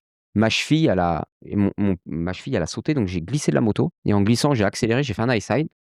Je suis monté en l'air, bam et le mec qui est arrivé derrière, il m'a roulé sur le tibia. Donc il me pète tibia péroné. Donc là, bon, bah, là, c'est rideau. Rebelote, hein, opération, même chirurgien, même endroit, 1 an après, mais ce coup-ci, c'est le tibia de la même jambe et bah, même chose, Brno, 2 semaines après, je reviens et je refais 9e et je finis ma saison, 9e alors que, bah, il y avait un top 5 qui me tendait les bras et pareil, passage à vide, moment un peu compliqué, à Misano, quand, le japonais Tomizawa s'est fait rouler dessus et est décédé la course d'avant la mienne. Moi, je prends le départ 2 mois avant, il m'arrive la même chose et j'ai vrillé. J'étais pas mal, j'étais 6e ou 7e et il y a des trucs qui me sont revenus dans la tête donc du coup, j'ai ralenti. tu veux dire que tu as eu des flashs de tout ce qui Ouais, t'est arrivé? ouais et puis me remémorer l'accident du mec et tout, bah, des trucs, on peut pas gérer, quoi. Donc du coup, je finis 11e et je fais, pas une bonne course. Puis à la fin, bah, voilà, j'étais honnête, et j'aurais pu faire comme, la plupart des pilotes, c'est quand, on fait de la merde.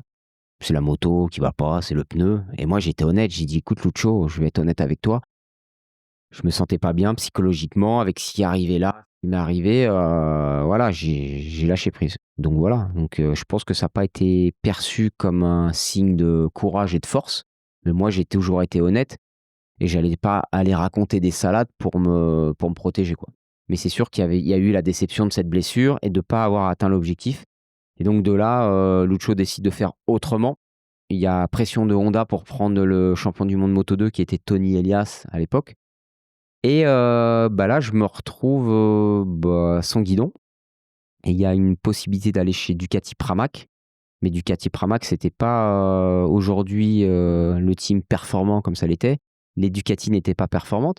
Mais moi, le challenge Ducati me plaisait bien. Rossi passait aussi chez Ducati cette année-là. Donc, on s'est dit, ça va bien matcher. Et donc, voilà un petit peu la transition 2010-2011, quoi. Tu dirais avec le recul que cette blessure, ce tibia, tout cet enchaînement, ça a été vraiment un tournant dans ta carrière? Ça a vraiment tout changé? Ouais, je pense que si j'avais continué sur cette lancée, j'aurais eu des possibilités d'aller ailleurs.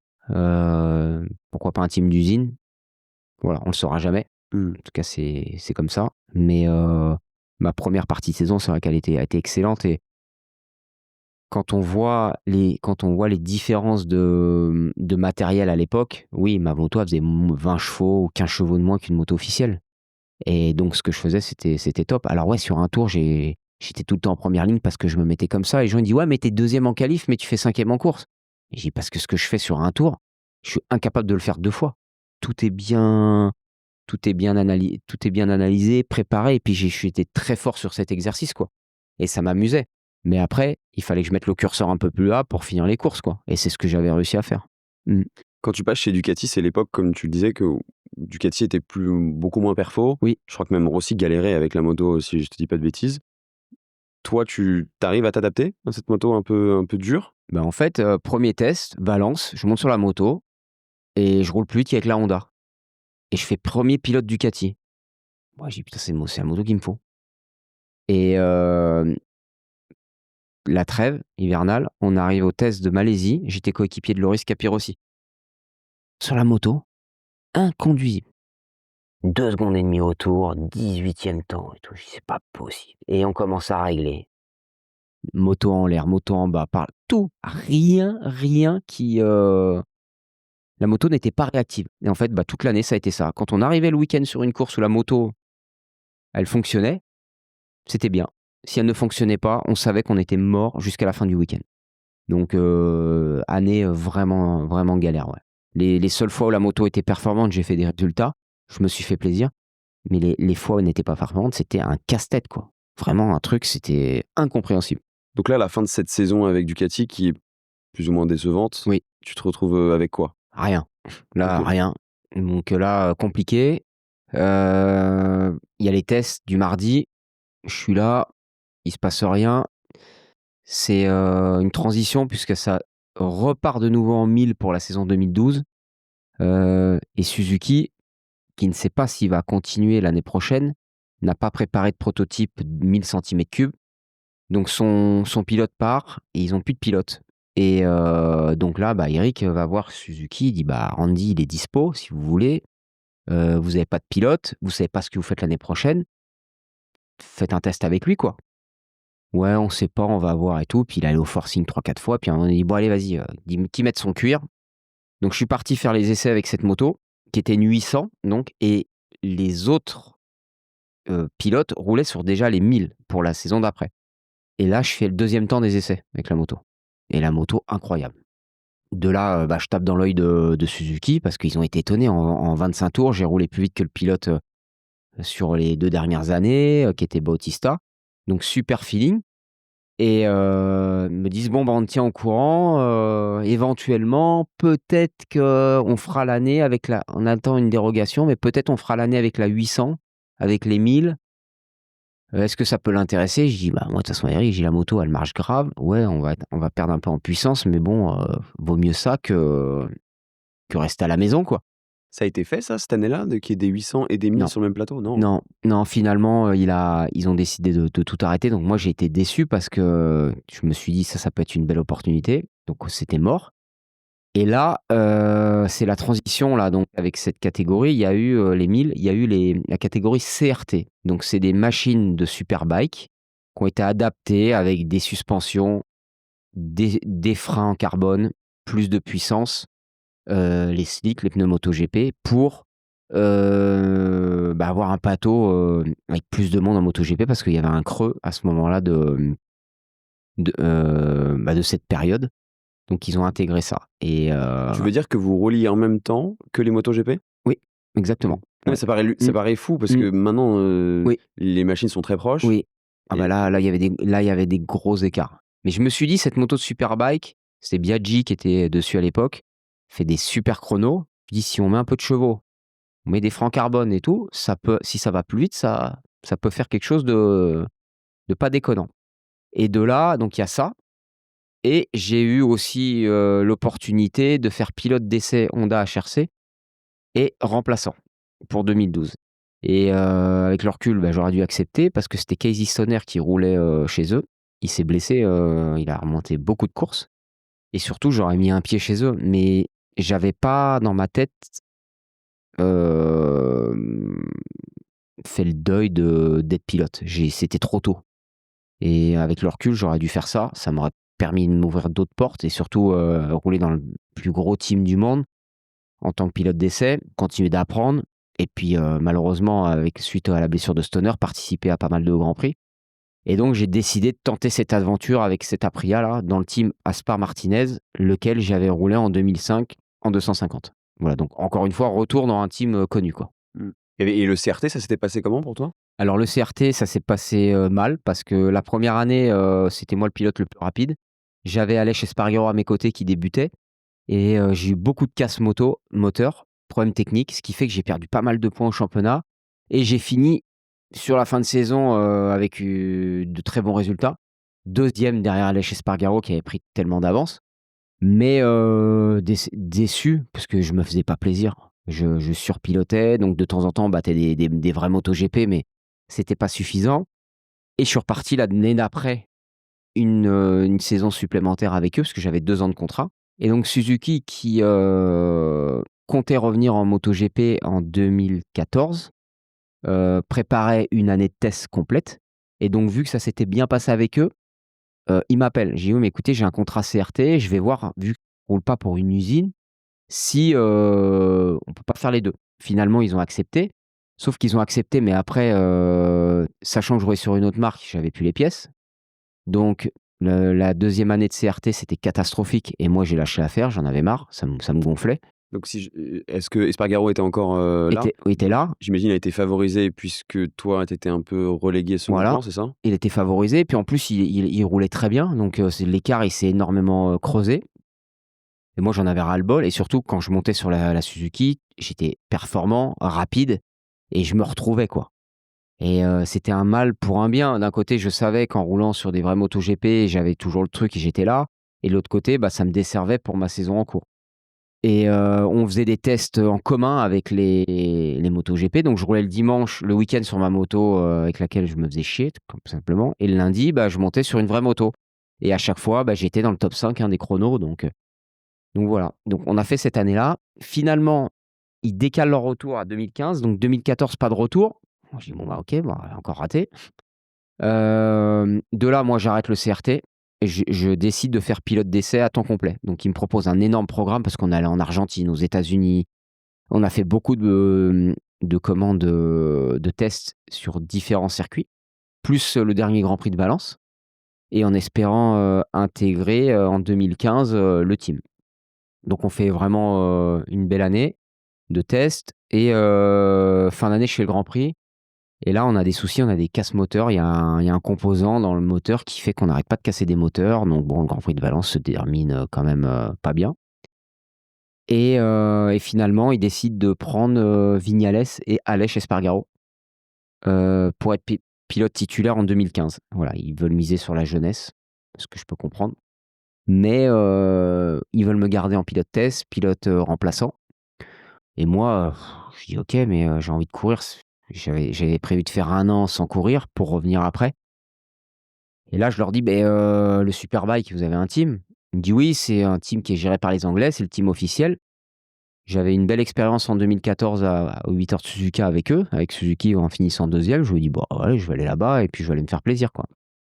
Et en fait, bah, erreur, parce que le team était en transition, changement d'électronique et donc la moto, elle était, on pouvait pas la piloter, quoi, donc c'était dur. Donc ça a été une année dure, en Superbike. Les tests se passaient très bien. Pareil, à chaque fois que je remontais sur la moto, j'étais performant. Mais je voyais de plus en plus m'éloigner mon retour en GP, quoi. Je me dis: «Là, à mon avis, c'est fini».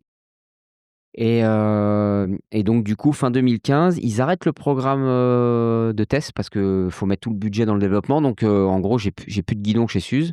Le Superbike, de toute façon, vu la saison, pourrie, terminé. Donc là, fin 2015, là, je me dis: «Là, quand même, ça sent le roussi, quoi». Donc là, tu as l'impression que c'est la fin de carrière en MotoGP? Ah ouais, là, j'ai compris que MotoGP, c'est fini et bah, le Superbike aussi. Donc peut-être trouver une pige pilote d'essai à un moment donné, j'en sais rien, si quelqu'un a besoin de moi parce qu'ils ont vu que j'étais quand même rapide.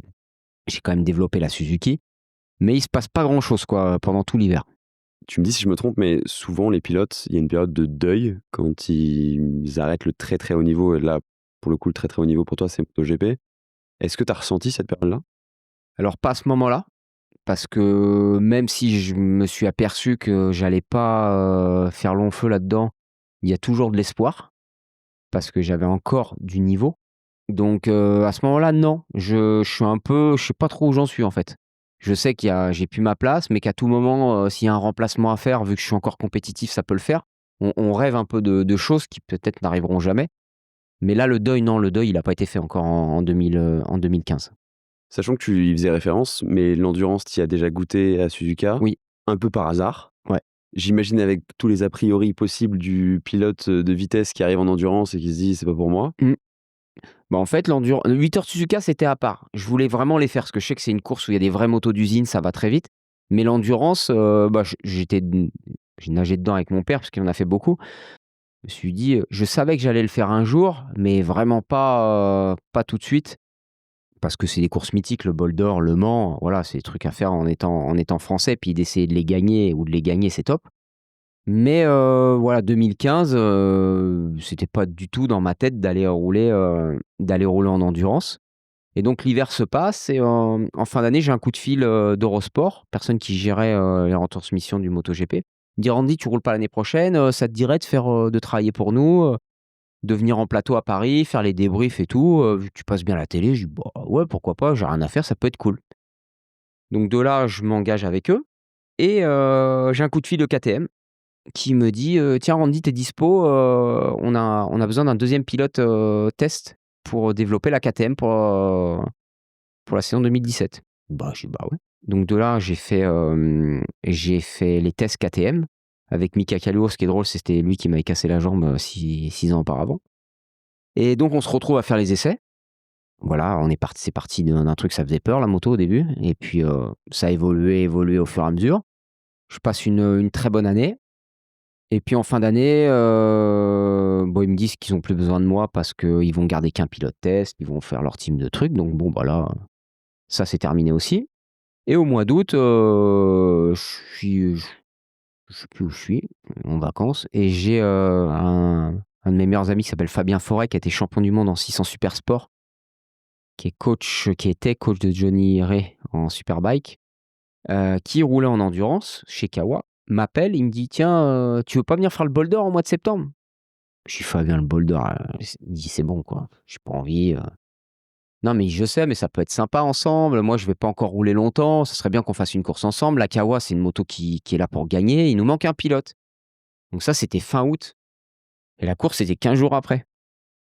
Et je dis: «Ouais, ouais, ouais, c'est bon». Puis je vois, je réfléchis et tout. Puis j'appelle Eric. Je dis: «Eric, tu vas rigoler, j'ai envie de faire le bol d'or». «Bon, dis donc, tiens, pourquoi?» Bah, je dis: «À Kawa, machin, ok, bah vas-y». Donc de là, je fais pas les tests 15 jours avant, c'était trop tard. Et donc j'arrive la semaine de course. Je monte sur la moto le mardi, ouah, je me fais tourner autour. J'ai l'impression de rouler sur un camion, les pneus, j'y arrivais pas. Ouah, le mardi soir, je dis: «Bah, là, je sais pas ce que j'étais foutre là-dedans, mais de toute façon, je suis engagé, je suis obligé d'y aller». Je fais les essais, je réduis mon écart petit à petit, mais je suis toujours pas très à l'aise avec cette moto et je me dis: «Il va falloir faire 24 heures là-dessus, ça va pas être une partie de plaisir». Et 1er relais, là, déclic, je me retrouve avec les mecs de tête et là, je commence à enchaîner et puis, bah, je me retrouve avec eux, mais je vois qu'ils me gênent, donc je les double et puis je me barre. Et j'ai enchaîné tous les relais, à fond. J'ai fait le record du tour. On fait deuxième parce que j'ai cassé l'axe de roue, cassé le bras oscillant, d'Ansing. Donc il a fallu ramener la moto à la poussette et tout et ça a été une super expérience, je me suis régalé. Et du coup, j'ai décidé de repartir, avec eux l'année d'après, en faisant les 2 courses. Je roulais pour Honda d'usine, à Suzuka justement en 8 heures, en parallèle parce que Kawasaki faisait que les 2 courses en France et voilà et là, on est en 2025 et j'y suis toujours. Tu as pris goût à l'endurance sur le côté aussi, plus familial, plus, ambiance d'équipe, ça t'a plu? Parce que mine de rien quand même, tu me dis si je me trompe, mais quand tu es pilote de vitesse, on t'apprend à aussi, ton coéquipier, c'est ton premier adversaire. Là, c'est l'inverse. Parce que si tu veux battre ton coéquipier, finalement, Mmh. tu pénalises l'équipe. Ouais, alors ça, j'ai mis du temps à le comprendre et parce qu'au début, moi, je roulais, pour moi, je réglais les motos pour moi et il y avait un décalage et souvent ça coûtait et c'est pour ça qu'il y a eu des tensions dans certains teams mais moi, je me rendais pas compte parce que je faisais mon truc et pourquoi j'aime l'endurance? Parce qu'aujourd'hui, ça reste un championnat du monde. C'est le seul moyen qui me permet de rester en compétition, d'être performant parce que le jour où ça s'arrête, bientôt, je pense, il y aura plus rien et je fais de la moto parce que j'aime la compétition, j'aime l'adrénaline, j'aime repousser mes limites et dans l'endurance, j'ai trouvé, une seconde vie après ma carrière de MotoGP et je pensais vraiment pas faire, autant là-dedans. Je m'étais dit: «Je vais faire 2-3 courses» et finalement, bah, j'y suis encore et pourquoi je reste aussi, c'est parce que j'en ai pas gagné et ça commence à m'énerver. Alors que tu as fait 10 podiums déjà. Ouais, 10, 8, 11, je sais plus. J'en ai fait sur toutes les courses quasiment. Il y a le Bol d'Or 2018 où à 40 minutes de la fin, on a 8 heures d'avance, on casse. Il y en a eu des courses comme ça où voilà, j'aurais dû gagner entre 2 et 4 des courses. Mais bon, on verra. J'espère que 2026, ça sera la bonne, quoi. Parce que là, 2025, pour la petite histoire, malheureusement, tu as fait une chute dans les essais, c'est ça, si je dis pas de Ouais, bêtises? au bol d'or. Ouais, au Bol d'Or. Je suis arrivé, après les essais et malheureusement, tu avais pas le droit de rouler pour te protéger tout Oui, simplement parce qu'il y avait un risque de commotion. c'est ça, je suis tombé le mardi en essai libre, la semaine de course et vraiment, j'ai perdu connaissance mais maintenant il y a des protocoles, ce que je peux comprendre. J'ai fait tous les examens nécessaires le jeudi pour rouler, ils ont pas voulu.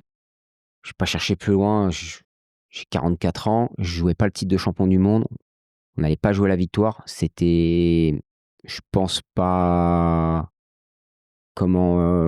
intelligent de rouler, mais c'est pas pour ça que j'ai décidé d'arrêter en fin d'année. Repartir une année supplémentaire. Je pense que l'an prochain, le package va être très intéressant et là, on va pouvoir jouer devant et c'est ce qui me donne l'envie, c'est de me battre devant et d'aller chercher au moins une victoire, quoi. Parce que là, tu as l'air décidé de reprendre, mais pendant un moment, tu as hésité à tout arrêter? Ouais, j'ai hésité parce qu'en endurance, c'est pas monomarque et il y a une marque qui domine. C'est Bridgestone. Malheureusement, on n'avait pas cette marque de pneumatiques. On a beau faire tout ce qu'on veut, on a un team très compétitif, on a des moyens. C'est le team Marc VDS, hein, qui est présent en Moto2, qui est présent en Superbike, qui était présent en MotoGP, qui s'investit énormément. L'équipe technique, elle est bonne aussi, mais il nous manquait ce package pneumatique et aujourd'hui, on a réussi à le décrocher. Donc ça, c'est très bien pour tout le monde parce que, là, on va pouvoir se battre à armes égales avec les autres et si on gagne pas, c'est parce qu'on est mauvais. C'est tout. Ah, c'est ce que je te souhaite. Ouais. Et juste pour le Bol d'Or, pour finir sur le Bol d'Or 2025, tu as quand même roulé la moto de Coluche. Tu sais que je prépare un sujet, sur Coluche. C'est quoi cette histoire qui t'a lié à cette moto? On t'a demandé de pilote? C'est Bah, quoi? pour la petite histoire, c'est il voulait, faire, Florent Pagny et moi. Florent Pagny, je le connais parce que j'avais rencontré pas mal de fois et finalement, il a pas pu répondre présent, mais on devait faire la chose à 2 et comme il a annulé, bah, je l'ai remplacé à 100. Mais voilà, pour moi, Coluche, ça représente, une personne très importante. Ce qu'il a pas seulement parce que c'est un humoriste et la moto, mais ce qu'il a fait pour les Restos du Cœur, c'est incroyable et donc du coup, je me suis proposé parce que c'est, la personne qui a organisé, je connais, je lui ai proposé de suite, quoi. Il m'a dit: «Ah ouais, ça peut être cool» et voilà, c'était quelque chose de symbolique et bah, voilà et puis pour la petite occasion, j'ai mis un cuir aux enchères qui a été vendu et on va reverser les fonds à l'association, voilà. Ouais, et puis la moto est incroyable. Moi, de toute façon, encore une fois, il y a un sujet qui se prépare dessus, la moto rose. Ouais, C'était le motard qui ne savait pas tourner. Il faisait que des des lignes records en droites, ligne droite, c'est ouais. ça, c'est C'est ça. assez exceptionnel. Ouais. À côté de ça, tu as plein d'autres passions et notamment une passion pour le 2 roues plus 2 roues. Ouais. C'est quoi ton rapport un peu à la voiture? Bah, j'adore les voitures, les supercars. C'est vraiment ça m'a toujours fait rêver. Je pense que quand on est ado et qu'on aime la vitesse, bah, voilà, tout ce qui est Ferrari, Lamborghini, tout ça, j'ai eu la chance de m'en offrir et j'ai une anecdote, c'est quand j'ai fait mon premier podium MotoGP, ma prime d'arrivée, j'ai été m'acheter une Ferrari toute neuve au magasin. Voilà, c'était mon rêve d'enfant que j'ai réussi à la réaliser grâce à la compétition, quoi. C'était une 430 à l'époque? Ouais, Ferrari F430, ouais. Et alors, quand tu étais au volant de ta Ferrari, pas de déception? Ah bah non, moi j'adore, et c'est pas j'achète pas ça pour me montrer, j'achète ça parce que c'est le véhicule en lui-même qui est beau, la puissance de la voiture, même si on n'a pas le droit de rouler trop vite sur la route, mais le bruit du moteur, moi ça me fait rêver, quoi, et toujours aujourd'hui. J'ai toujours, tu sais, vous vivez des telles sensations en tant que pilote moto qui sont, enfin, tu es à l'air libre, tu prends des vitesses de fou. Est-ce que la voiture, finalement, ça te paraît pas un peu, malgré le fait que ce soit des supercars, aseptisé par rapport aux sensations que tu as pu vivre, toi, en tant que pilote? Complètement, surtout sur circuit. De rouler sur circuit, alors si je peux essayer une Formule 1, oui, là, oui. Mais tout ce que j'ai pu piloter sur circuit, ça n'avance même au point une Ferrari super puissante sur un circuit, il se passe rien, quoi. Parce qu'on est protégé, la sensation de vitesse, elle est très réduite. Le risque aussi, il y a quasiment pas de risque. Donc, si, plus de sensations en voiture sur la route que sur circuit, ouais. Tu sais, j'ai une question qui est un peu bête, mais c'est la question traditionnelle de quand je fais un épisode, c'est qu'est-ce qu'on peut te souhaiter pour la suite? À part évidemment, je pense, gagner le bol d'or les 24 heures du Mans, soit même dans un point de vue personnel, tu vois? Bah, que ma famille soit en bonne santé, voilà, et puis après le reste, on verra. Mais c'est sûr qu'avec l'âge, on a des objectifs différents, et puis oui, pour sportif, finir sur une bonne note en gagnant une course ou 2 d'endurance, champion du monde, pourquoi pas, et voilà, mais le temps presse. Donc là, cette année, c'est l'objectif, quoi. Ouais, l'objectif, c'est d'essayer d'aller en chercher une. On a le package, donc on va pas se mentir, de dire qu'on va pas chercher à aller jouer la gagne, ouais. Et bah, en tout cas, moi, je te souhaite de réussir à accomplir ce rêve ultime de gagner une course en endurance, voire le titre, de championnat du monde. Et surtout, je voulais te remercier parce que au nom de tous ceux qui suivent le MotoGP, vraiment, tu t'apportes, une vraie connaissance et ça me fait même réfléchir, tu vois, par rapport à la question que je te posais tout à l'heure sur ton deuil de pilote. Quand tu étais chez Eurosport, est-ce que tu avais encore ce côté justement, du mal à voir des pilotes sur la piste alors que toi tu n'y es plus? J'ai Tu me dis si je me trompe, mais j'ai l'impression qu'avec Canal+, ça y est, tu as fait ce deuil vraiment. Je l'ai fait, mais pas, je l'ai fait sur mon début de Canal+. C'est vrai que lorsque j'ai commenté les courses MotoGP, au début, waouh, j'ai dit: «Qu'est-ce que je fais là?» J'ai même voulu arrêter. Après, j'ai dit je me suis forcé. Ce qui m'a fait du mal, c'est qu'en 2018, KTM m'a rappelé 2 ans après pour refaire des tests, et ça s'est très bien passé. Malgré 1 an et demi d'arrêt, j'ai été aussi vite que les pilotes titulaires. Donc là, j'ai repris une petite couche, et puis quand je suis arrivé effectivement chez Canal en 2019, là, j'ai commencé à me dire: «C'est terminé, il y aura plus de MotoGP, prends du plaisir en endurance».